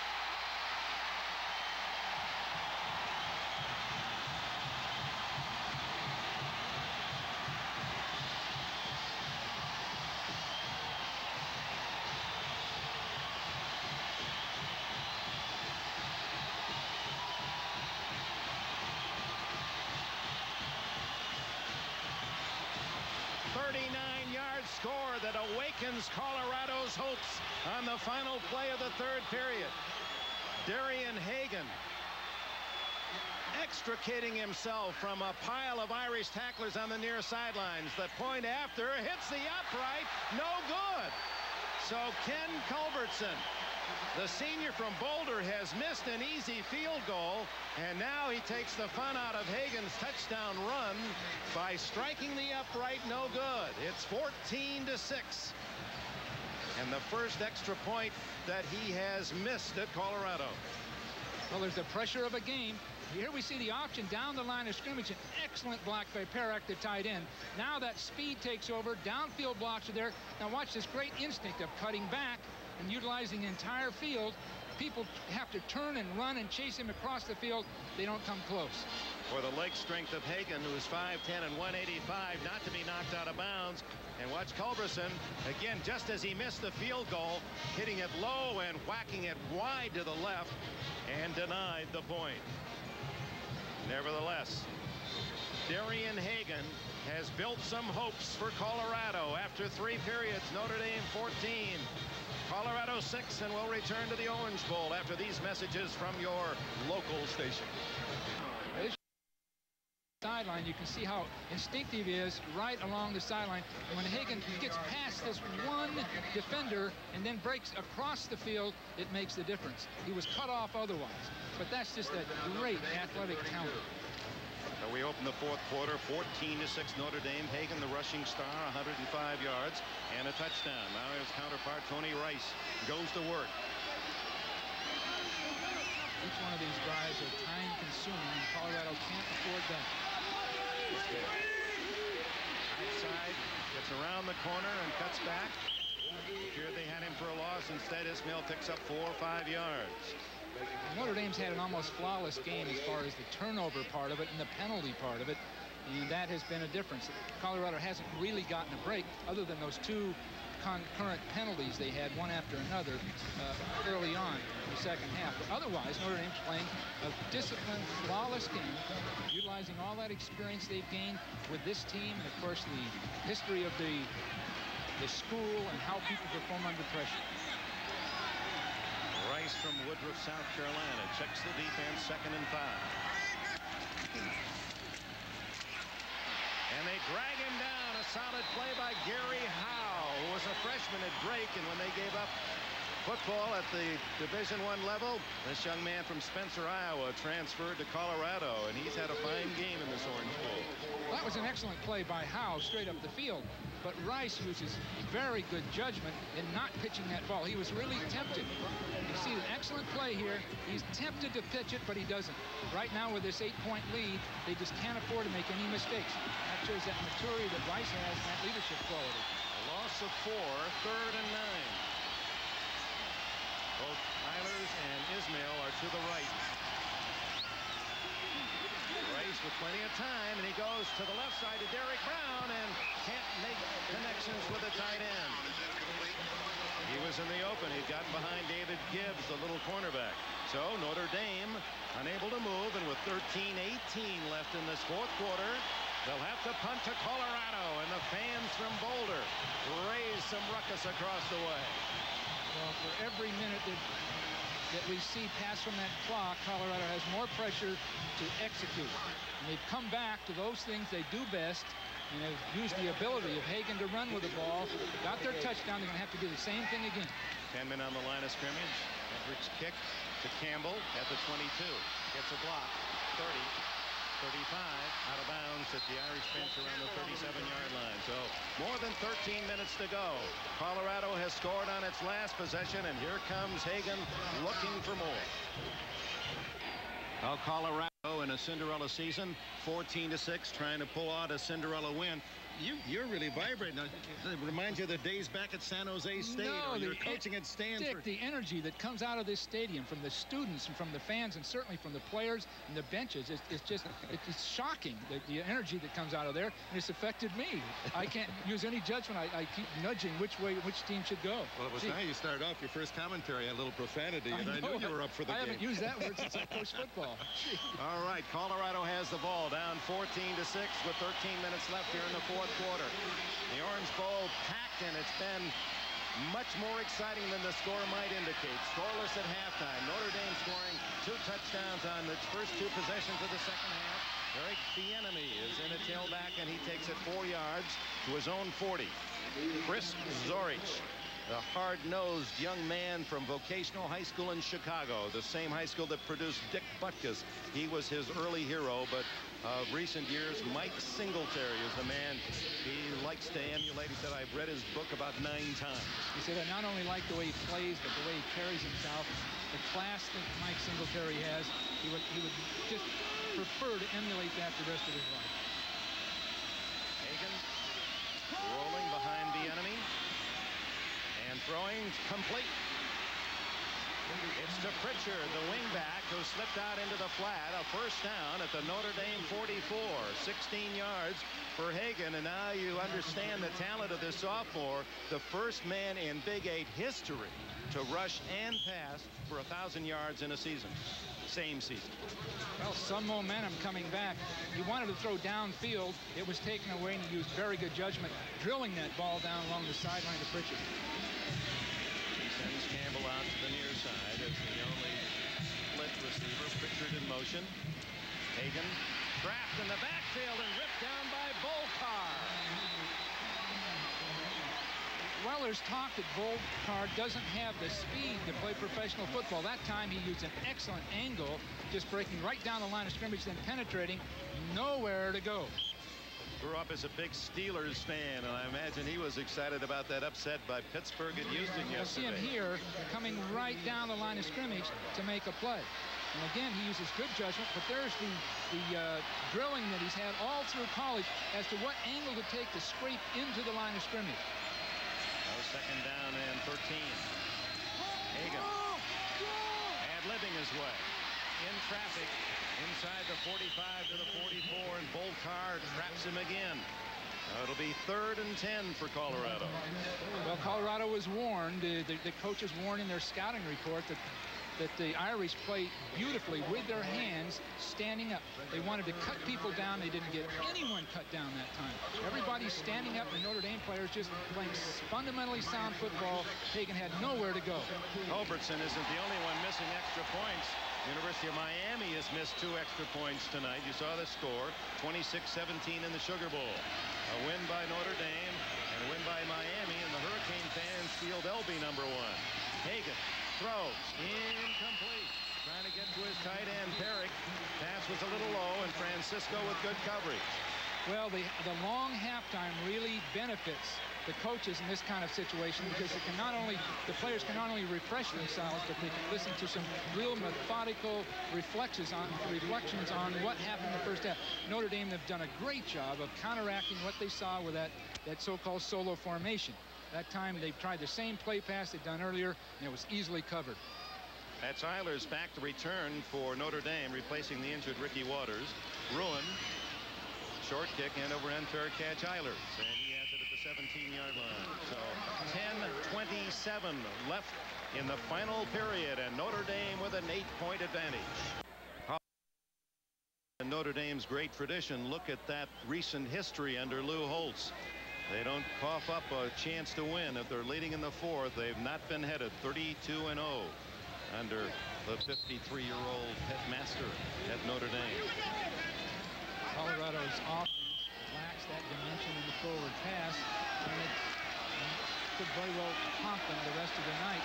They can complete a pass or two, but consistently completing the pass with time a factor is not likely. Johnson and Ismail behind Rice. Changing the play. They've shifted into that stacked defense. And it's Ismail. Breaking tackles. Boy, strong-legged. Flags are down, and finally Alfred Williams wrestles Ismail to the ground at the 42-yard line. Flag drop back at the 23. Could be fate is in the hands of Colorado. If this is against Notre Dame, what a break. Because that last run, if Notre Dame had been stopped, Colorado would have had terrible field position. So now they still have a chance. But you watch Ismail run, and at 175 pounds with that kind of electric speed, and yet the leg power, so many men his size with that kind of speed, an arm tackle, he's down. It takes 2 or 3 solid hits to get him to the turf. I have a hold on the offense. 10-yard penalty, still first down.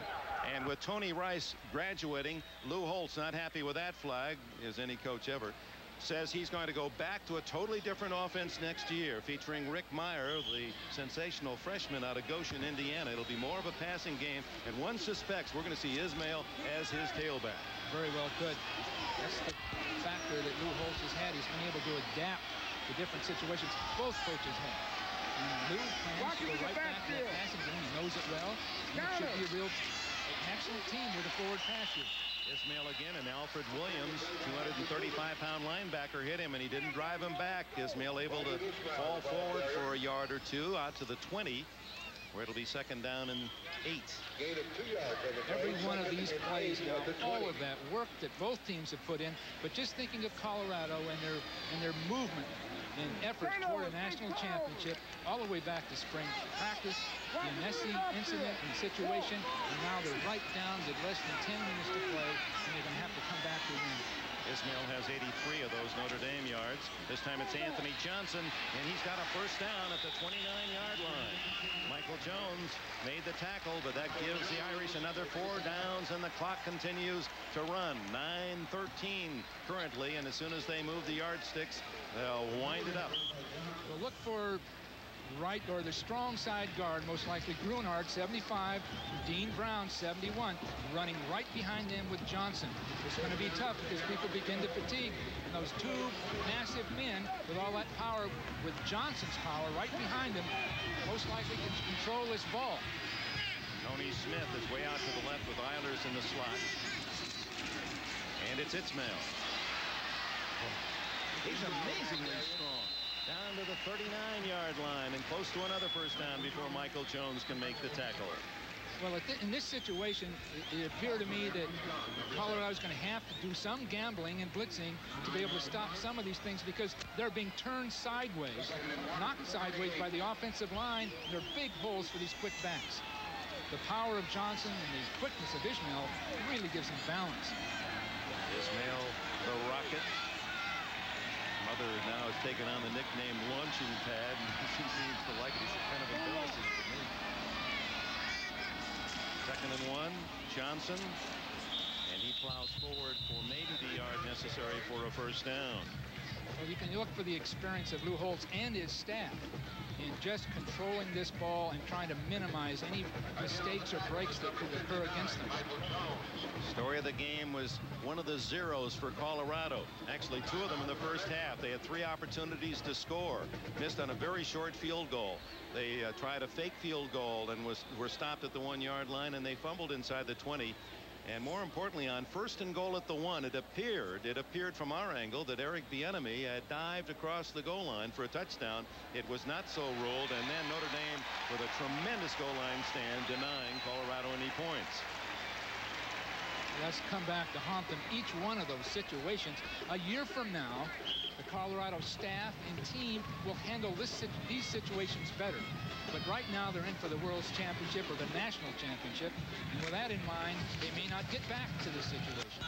First down, and it's 7:47 and the clock running against Colorado and with Notre Dame leading 14-6. 2 tight ends, West and Brown, bookend the line now, and it's Ismail flipping outside, and this time not able to turn the corner as Gary Howe again makes the tackle, and a flag goes down. They might have gotten a piece of the face mask. Yep. Does that hurt? Lou Holtz right there on those sidelines, been campaigning. He feels there's been some holding going on, and well, face mask, 5-yard penalty against the defense. Well, Colorado has been a heavily penalized team all year. 78 different penalties have been called in 11 games. That was just a scrape across the helmet. That's all we saw. No grasp, nothing. An official from a distance called it. These are the kind of calls that can just haunt a coach and his team throughout the offseason until the next spring practice starts. First down and 7. Ismail is out. Culver in at tailback. It's Johnson, the fullback. He's across the 45 to the 46-yard line. Alfred Williams. You know, you talk about Johnson. He doesn't get all the notoriety that the Ismails and Rice do in offense and the skill positions. But Johnson, when you talk to football people around the nation, they say, if you were still looking at fullbacks the way we did the last 40, 50 years, this man would be an All-America. Well, he's close to Williams of Seattle, that kind of a fullback. He's 220 pounds. I think he'd be an excellent blocker in the NFL, but he's a fine inside runner, very stable, and he has speed. Can catch the ball, and he certainly can block. 2nd down and 4. Now the down box says 2nd down, not 3rd down. And here's Culver to the 50, and that would be good enough for a first down. Michael Jones made the tackle. What they need now, Colorado needs, are their defensive backs, Young and James, the safeties, to get into that line of scrimmage and stop those things up so the ball carrier can't fall forward. Right now, they're not getting there at all, and the ball carriers are getting to extra 2 and 3 yards, and they're just using the clock up. They're going to have to take some chances. They're going to have to go after it. If they get hit deep, it's just so be it. Because right now, unless they stop Notre Dame and get this clock to slow down on them a little bit, they don't have a chance. Johnson again gets the call, and they're going to the workhorse Anthony Johnson. They're inside a running game. Johnson, whose idol was Walter Payton, and who says his ambition someday is to own 3 Clydesdale horses. That'll make some sponsors happy. They have a lot of room for those horses. A lot of shoveling. His dad was an usher at Notre Dame Stadium. Well, Notre Dame's done this before, Dick, so many times. Each game throughout the year, other than Miami, they've done exactly this to win a football game. Rice using Johnson as a ploy, faking to him, taking it himself inside the 40, and it appears that's going to be another first down. 8 more yards for Tony Rice, who was... Dick, looking at the other side, Colorado has yet to have had this happen. They don't have a mechanism to stop things like this. 8 yards on the run by Tony Rice. First down at the 49-yard line. Ricky Waters on the sideline trying to help as a cheerleader. His night was over early, an injured knee in the first quarter. Lou Holtz calls this smash face football. Just take it right at him. Helmet on helmet. Run. And Ismail, a little deception going the other way, and is across the 35 for a gain of 5 or 6. Ismail has that great speed. He starts inside, then bends outside, and if the defense isn't really alert to it and doesn't hold their position, he'll just basically outrun people and get yardage. Again, he's supposed to be inside. You see a trapping guard and a tackle, but he turns and bursts outside, and with that speed, he just outruns everybody. Bo Schembechler, after what he did to the Wolverines in the opener with 2 kickoff return touchdowns, said this guy's faster than the speed of sound. 2nd and 5. 107 yards now for Ismail. Bruce Young's up inside now, so we're trying to stack up in there and make things happen. Johnson gets the call, and is 1 tackle from a touchdown before David Gibbs can get him down at the 23-yard line. A very impressive drive by Notre Dame, chewing up most of the time in this 4th quarter. Johnson comes all the way back across the grain and almost makes it happen. At this point, Colorado is naturally going to be desperate. So everybody's going to be going toward the ball, and the cutback play or the bounce play can make a big difference. 14-6, Notre Dame leads, trying to hand Colorado its first defeat of the season in this Orange Bowl with the national title at stake. Johnson again, and he gets to the 20 to 19-yard line, and basically there's not much deception here except what Rice provides, and he carried out his fake and took 2 tacklers with him. It's give it to Anthony Johnson and then mixed in an occasional keeper by Rice or a toss to Ismail. Well, right now, Tim Grunhard is playing an absolutely great football game at guard, and Dean Brown right next to him, number 71, have dominated. That time, Grunhard knocked his man off the ball 5 yards. So that great power, they'll run right there behind those 2 every time now. Going to take almost a turnover now for Colorado to get any hope at all. Rice, stop. Look at him withstand the punishment and still on his feet, and the whistle finally sounds. And he really still was moving forward then. Tony Rice driving to the 16-yard line as the clock now at 2:49 and running. What a character test for Colorado.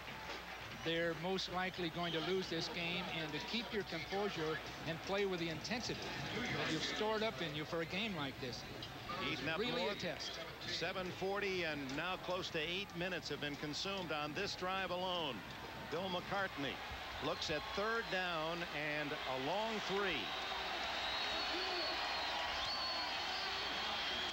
They need the big defensive play, Colorado. Culver, big hole. Rodney Culver, first down inside the 10. Bruce Young finally got him down.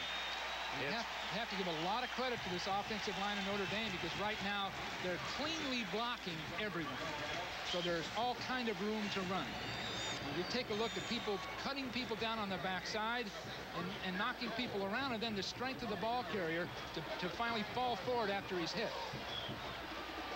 Well, the Irish fans and the teammates on the sideline celebrating what is a impressive drive by the Irish, whose only defeat came here at Miami against the Hurricanes. Inside to Johnson. He gets to the 6-yard line, and Colorado's going to have to start thinking about spending some timeouts. They do. There's the first. And what a year for this man, Bill McCartney. The tests of the man, and we'll chronicle those once again. And it seemed destined to be. It's Alan Essie. That story would continue to a national championship, but the Irish say no. Goodyear Blimp in its 25th year. The Goodyear Blimp has covered the Orange Bowl for NBC. And pleasure to have those great shots. Get the feeling of this city. It's been a terrific week for those who have visited from Colorado and Notre Dame. And now it's the Irish. 2nd and goal from the Colorado 7-yard line, trying to wrap up a win that they were a 2-point favorite coming in. Johnson. He has a touchdown.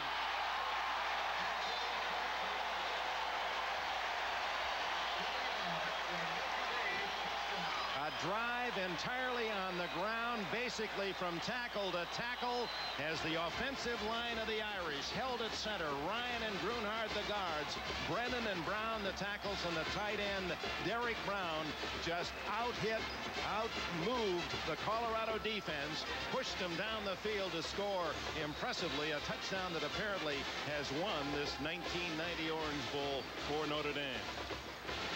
Colorado is really not in a defensive alignment that's going to get very much done. They're backed up to their own goal line, and they're playing basically a middle of the field defense. Consequently, Notre Dame, with all that shocking power up front, just split people and broke straight between them. So again, it's a matter of being prepared for these kinds of situations, and Colorado defensively wasn't ready for that one.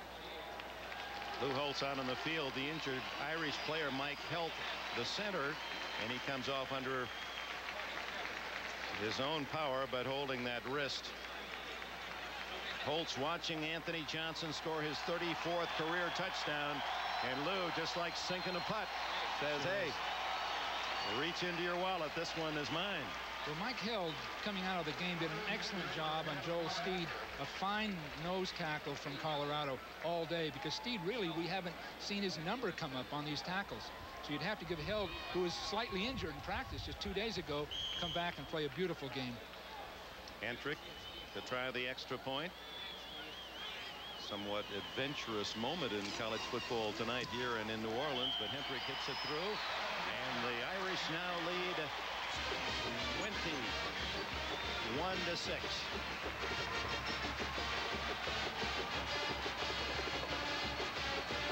Around 4 teams with 1 loss. Colorado losing to Notre Dame. Notre Dame losing to Miami. Miami losing to Florida State. Boy, were the Seminoles tough. May have been the best team of all at the end of the season. And Tennessee finishes with only 1 defeat. And the debate will rage on as to number 1. And, of course, that'll stir up talks of a postseason playoff as Hentrick drives it down the line. Picked up by Pritchard. And Mike Pritchard of Colorado crosses the 40-yard line before Eric Simeon can make the tackle. While we were away, Darian Hagan, how frustrating that must have been for the Colorado offense. McCartney and Hagan on the sidelines watching the defense, unable to stop Notre Dame. It took the Irish 9 minutes, 8:55 to be exact, to go the 82 yards to the touchdown by Johnson that has sealed apparently this win. And meanwhile, the Miami Hurricanes have a 33-17 lead against the Crimson Tide in the 4th. And who will be number 1? Well, most likely Miami. After all, they beat Notre Dame soundly. But Notre Dame, again, has broken this chain of losing 5 straight at the Orange Bowl. They've done a beautiful job of it tonight. And certainly Colorado can take some pride. 11-0 in the regular season.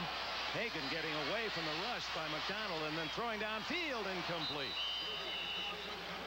broken up nicely by the Irish downfield. Well, the tension is off. Both teams will, at the end of the game, I'm sure, share their experiences of the game and respect for each other. But again, Colorado 11-0 to make the big move beyond Oklahoma, beyond Nebraska, to get where they are. They've got to have a tough few weeks, but at some point they'll again take great pride in what they've accomplished. Well, it's a young team too, Bill Walsh. They're going to return many starters, and the program has been built by McCartney and undoubtedly will enjoy continued.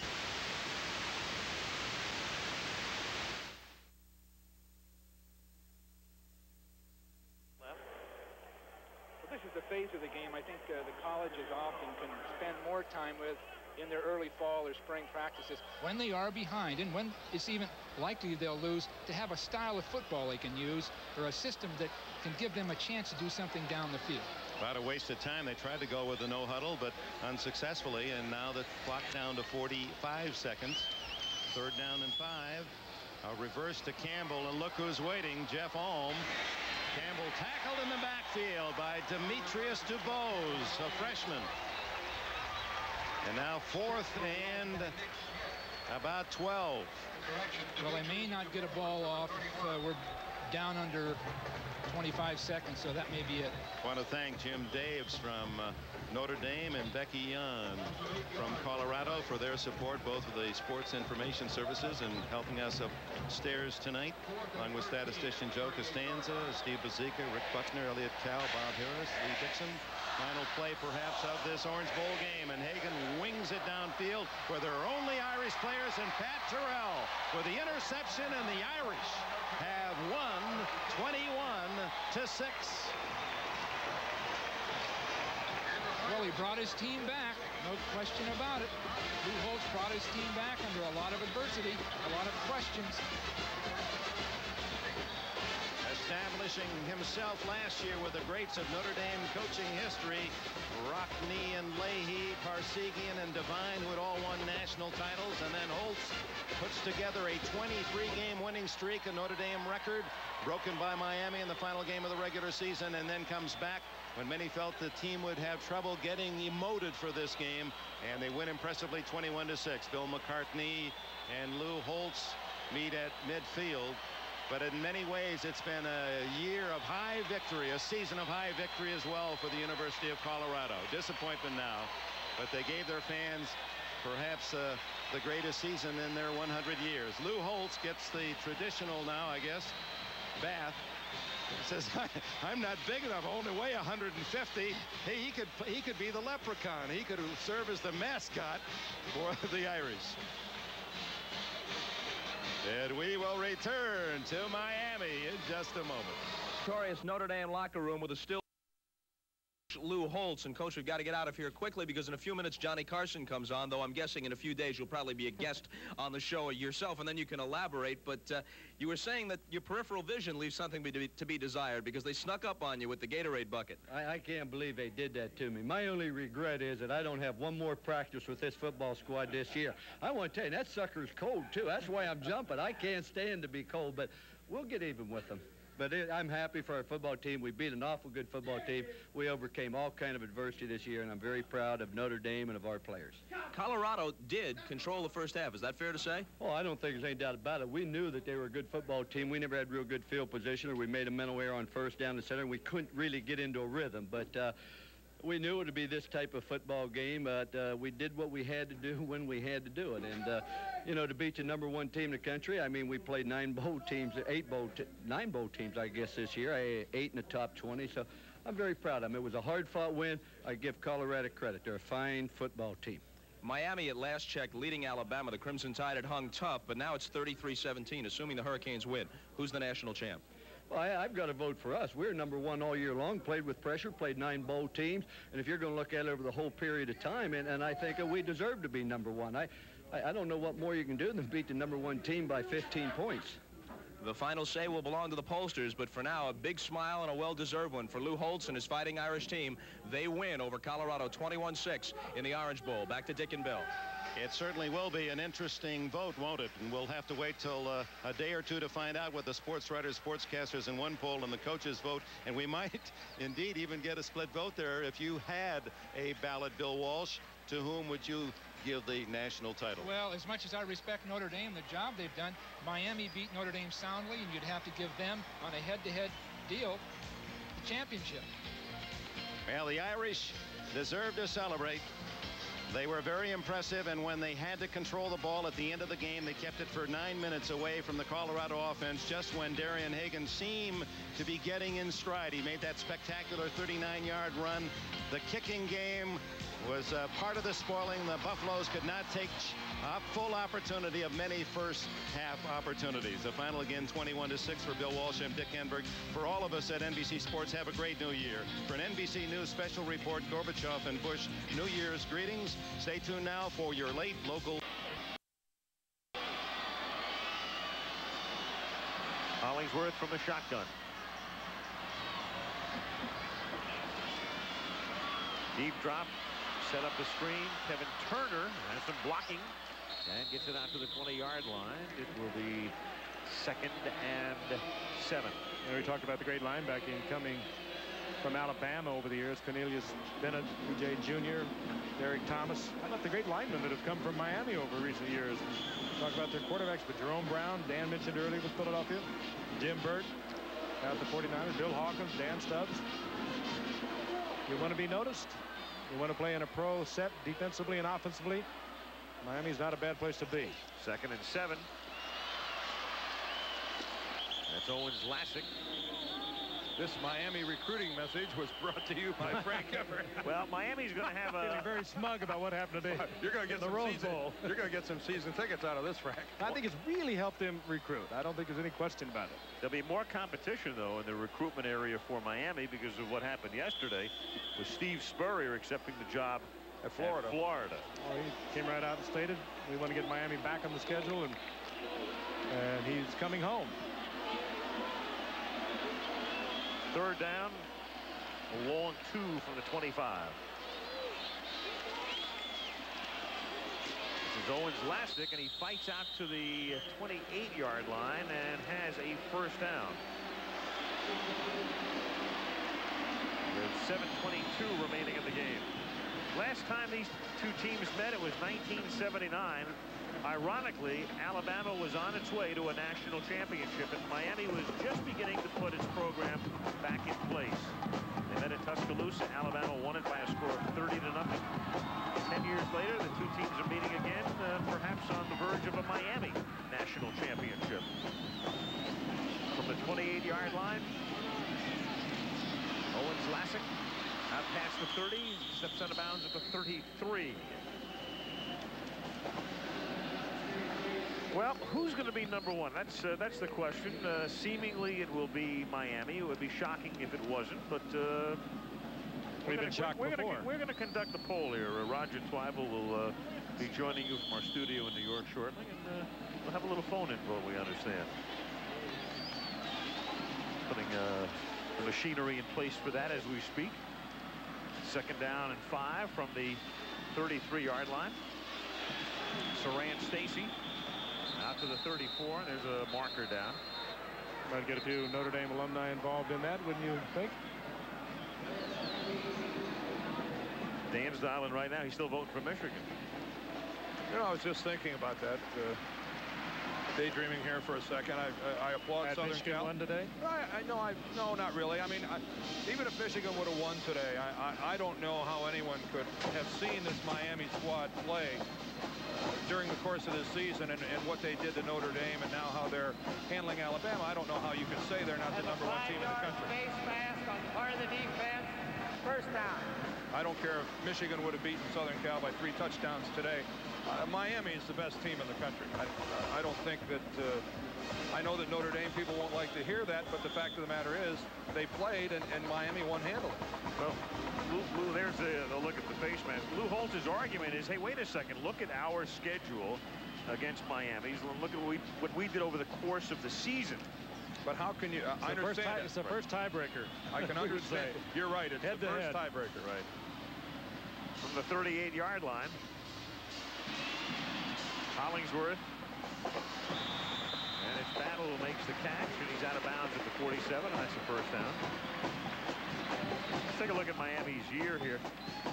And there are a couple teams on their schedule to jump out at you that maybe weren't worthy opponents. Well, there it is early on. They kill Wisconsin and California, beat Missouri handily, win by 6 against Michigan State.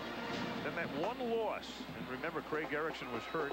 And victories over East Carolina, San Diego State. So they have detractors say, hey, look at those softies. Well, San Jose stayed on there as well. And we're not demeaning their programs, but they're not the type of team that Notre Dame was playing. Yeah, that you'd think a consistent top 10 team would play during the course of the season. And then the Hurricanes will, they know what the argument is against them, but they point out, they say, hey, wait a second, guys, we beat Notre Dame, beat Pittsburgh, beat Michigan State. They all went to bowls. And on their way to beating Alabama. I want you guys to gather up some thoughts. I want to talk about Bill Curry in a second here and what his future might be. Second down and 16. Underneath handoff. And Martin Houston gets wrapped up at the 50-yard line. I mean, by any stretch of the imagination, this has been a successful season for the University of Alabama and for Bill Curry, their head coach. And yet, there is no doubt that there is still lingering resentment towards Bill and the fact that he's a Georgia Tech guy and not an Alabama man. And I really wonder what his long-term future is in Tuscaloosa. Well, he was quite candid. He says it's affected his family, the reaction to what has gone on. Third down and 12. And Hollingsworth has his pass dropped by Soran Stacy. He's saying that Bear Bryant is no longer there, but the ghost of a Bear Bryant remains there, and we talked to Bill about it, and he, of course, was very candid in what he said, but did not elaborate on what his plans were. But I mentioned him sort of like the Vince Lombardi syndrome, isn't it? And I don't want to make more out of it than what it appeared to be when he told us these things. I mean, he wasn't saying, hey, I'm unhappy at Alabama. As a matter of fact, he's very proud of what he's accomplished at Alabama. Should be. And so, I mean, don't get the impression that he said, hey, I can't wait to get out of here. That's not the case at all. He has 2 years remaining on his existing contract. Alabama, to the chagrin of their fans, elects to punt. And it will be down inside the 10-yard line. Make it the 6 is where it is down. And it's a 43-yard boot. Miami takes over with 4:57 to play in the fourth. And let's check in with Roger Twyble in our studios in New York. Roger? Okay, thank you very much, Alan. If folks want to know who's number one, if they want to contribute, they can call 1-900-339-1ABC. It'll cost you 95 cents. The AP and UPI poll at the conclusion of the regular season, that's the way they stood. The media votes on the AP poll, the coaches on the UPI poll. The last 10 years, there have been consensus national champions. The last split was in 1978. Alabama picked by the AP and the University of Southern California by UPI. We'll give you the results at the end of the Sugar Bowl game. So if you want to vote, call in right now. Al? First poll we've had without O.J. running all over the field. That's right. From the 8-yard line, Miami will try to take some time off the clock. You know, just to follow up on what we're talking about with Bill Curry, sometimes you wonder, why does anybody want to become a major college coach? It doesn't matter where it is. It's not just Alabama. Almost everywhere there are a bunch of, there are 50-year-old adolescent alumni involved with every program. And no matter what you do, they'll never be happy. They're writing letters to the editor every week, calling the radio shows every week. Every coach has to go through it. It's amazing. And if you run this guy out of Tuscaloosa, you're dumber than you should be. This is a guy you ought to fight to keep. Throw yourself at this guy's feet. Hell of a coach. Wouldn't have trouble getting another job. Well, I recruited from Miami, and now you're doing a little agent work for Bill Curry. Let's get a word from Lynn Swan. Swanee. Thank you, Al. I'm with Jerry Page. Graduated from Alabama in '75. I know you're a little disappointed your teams aren't playing as well. Well, it's kind of quiet on our side of the field, and Miami's a super team, but really Bill Curry's a class act. I'm really proud of him, and they're playing well considering. Coming up, we've got some big golf tournaments on ABC. That's right. This Sunday we have the Money Tournament of Champions starting at La Costa, California. It starts this year's golf for ABC. Okay, seniors and touring pros on this in that particular tournament? Oh yeah, we got the best players in the world. Curtis Strange, two-time Open champion. Tom Kite, all-time lead money winner. Payne Stewart. Okay, I hope you have a lot more fun there than as an alumnus of Alabama you're having here. Thank you, Lynn. Appreciate Thank you. Okay. Al? All right, Lynn, 2nd down and 8 for Miami. Alabama has just spent a timeout as they try to conserve the clock here. 4:52, 33-17 is the score. The Hurricanes on top.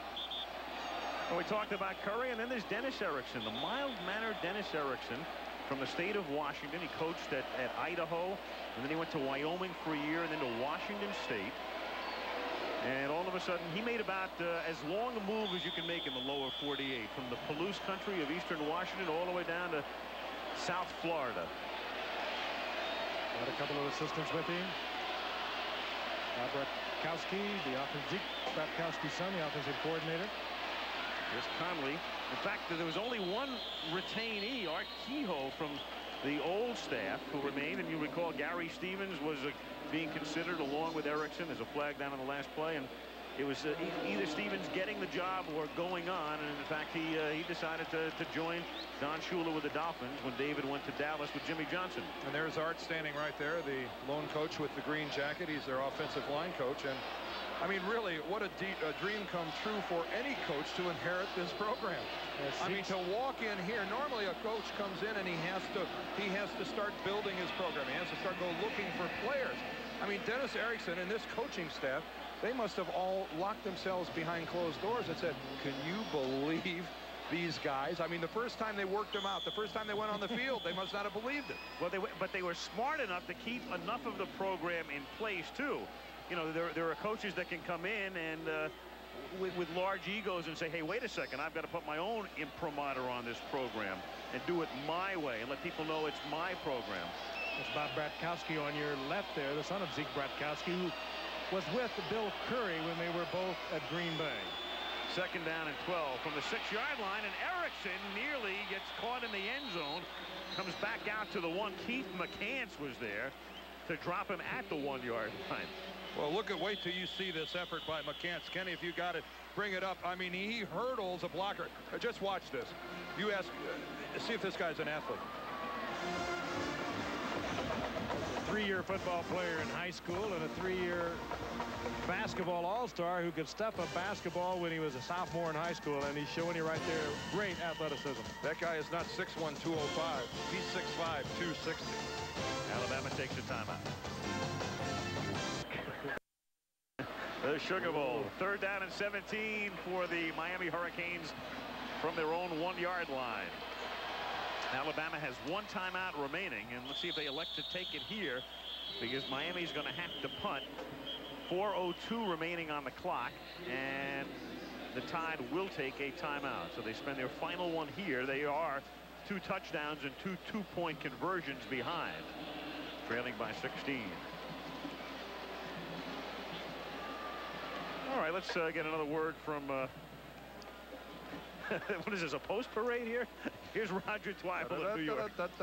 Well, thank you very much, Al. Who's number one? It looks like the Chicago and Indiana area voting heavily in the early going. Notre Dame with 51% right now in the poll.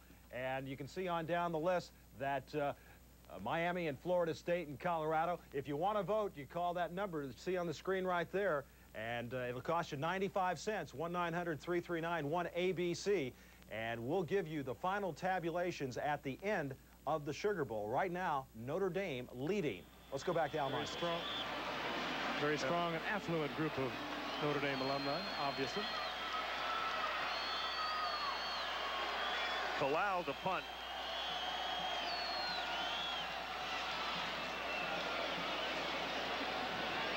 Whoa!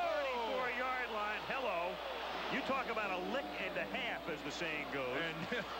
And look at this. I mean, we are talking about bouncing right back up. Gene Jelks suffers a major collision at the hands of Darren Smith. Where was the fair catch when he needed it? Oh, what a shot. This is not a game for the meek and mild-mannered. And look at Bill Curry. He gave it a shot. He could have taken it all the way in. You'd like to return return punts. Here's Gene Jelks. Look at number 45, Darren Smith. That's as violent a collision as you'll see on a football field, and both guys got up. Alabama from the 33-yard line, and Hollingsworth gets sacked. You know, we talked about Miami tonight, extolling their virtues, talking about so many of the things they've done, especially defensively. All season long, on punt returns, the opposition has returned punts for a total of 2 yards against Miami all season. You're not talking about a 2-yard average. No, 2 yards cumulative. Hollingsworth. You know what I find ironic about the whole Miami-Notre Dame connection here is you'd be hard-pressed to find 2 schools that dislike each other, where the rivalry is more intense than that between Notre Dame and the University of Miami, and yet Miami is, you know, they were put in the situation of needing help from Notre Dame to win a national championship, and not that they have won it, but I certainly think that they have to be viewed as the front runner, and yet they needed Notre Dame to do it for them. And of course, every Notre Dame alumnus in the country is saying, hey, cool your jets here, Dan. Miami hasn't won the national championship yet. I just don't know how you can't give it to them. Either that or they're busy dialing. I mean, I've expressed my vote. How would you guys vote? I would vote for Miami. And I would vote for Miami. Miami first, Notre Dame second, Florida State third. That's right. All for one for all. 4th and 5 from the 28.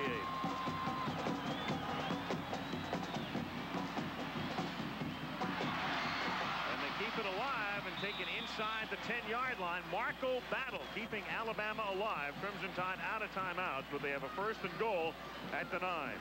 And now, how about this offensive team next year only losing 1 guy, really? Only 1 starter. The guy who just caught that ball, Marco Battle. That's right. And Gary Hollingsworth back.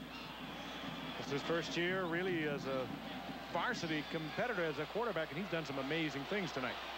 1st and goal from the 9-yard line.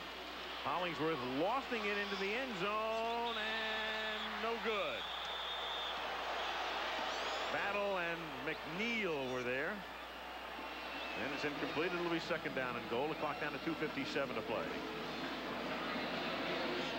The big question, you know, you mentioned 10 out of the 11 come back on offense, but the big question for Alabama is going to be McCants, the linebacker. Will he come back or not? We asked Bill Curry that question yesterday, and he knows. Well, you hear the crowd responding again. They're thinking that that was a tied touchdown. Blitz on 2nd and goal, and this time it is caught for a touchdown by Prince Wimbley. Great catch. And Prince, remember earlier in the game, yanked for a celebration. You can celebrate after that one, guy.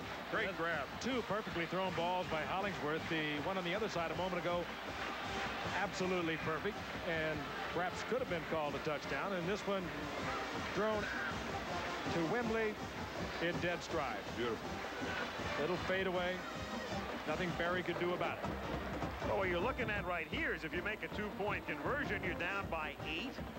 And this one is not over. And if you're a tied backer, you think back to 2 situations during this game where it appeared that Miami had fumbled the ball, but on both occasions it was ruled down by the officials, and Miami retained possession.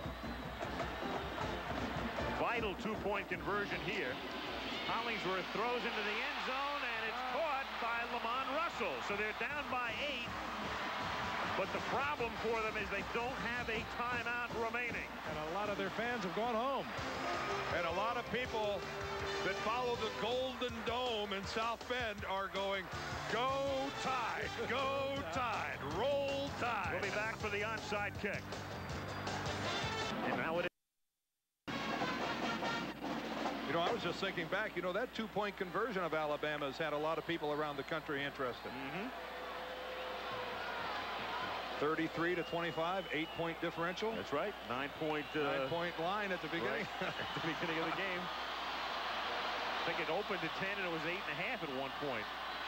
And here's McGuire, and there's a huge 1st down because that should just about do it as he takes it to the 26-yard line.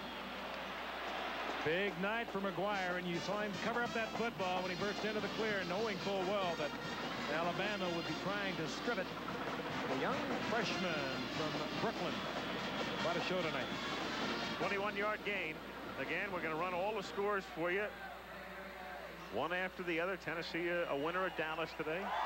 Florida State, very impressive victory. That's some sore eyeballs out there. Trojans ruin Bo's finale. We all know about the Orange Bowl. Notre Dame by 15 over Colorado. And this one winds down with 1:40. I guess it's only fitting that we're on the air last.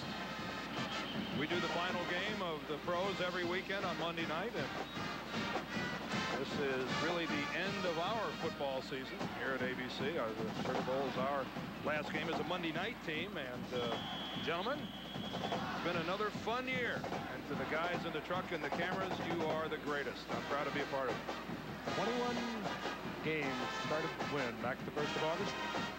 Hall of Fame game, August 5th, I guess it was this year. And it has been fun. Some great games we've had over the year. Hurricanes of Miami looking at themselves up on the board here at the Superdome. So it winds down. Will go off the air, but still to be determined officially who is number 1. And as far as the phone poll is concerned, here's Roger Twyble with that update. Okay, thank you very much, Al. And number 1 is still Notre Dame, as they're coming in with 55% of the vote, over 50,000 callers so far. The AP poll will be announced early tomorrow. 60 voters there, 50 voters in the UPI. That also will come out, so we'll know by our early evening news tomorrow night. But right now in our poll, Notre Dame with 55%, Miami with 26%. Let's go back to Al.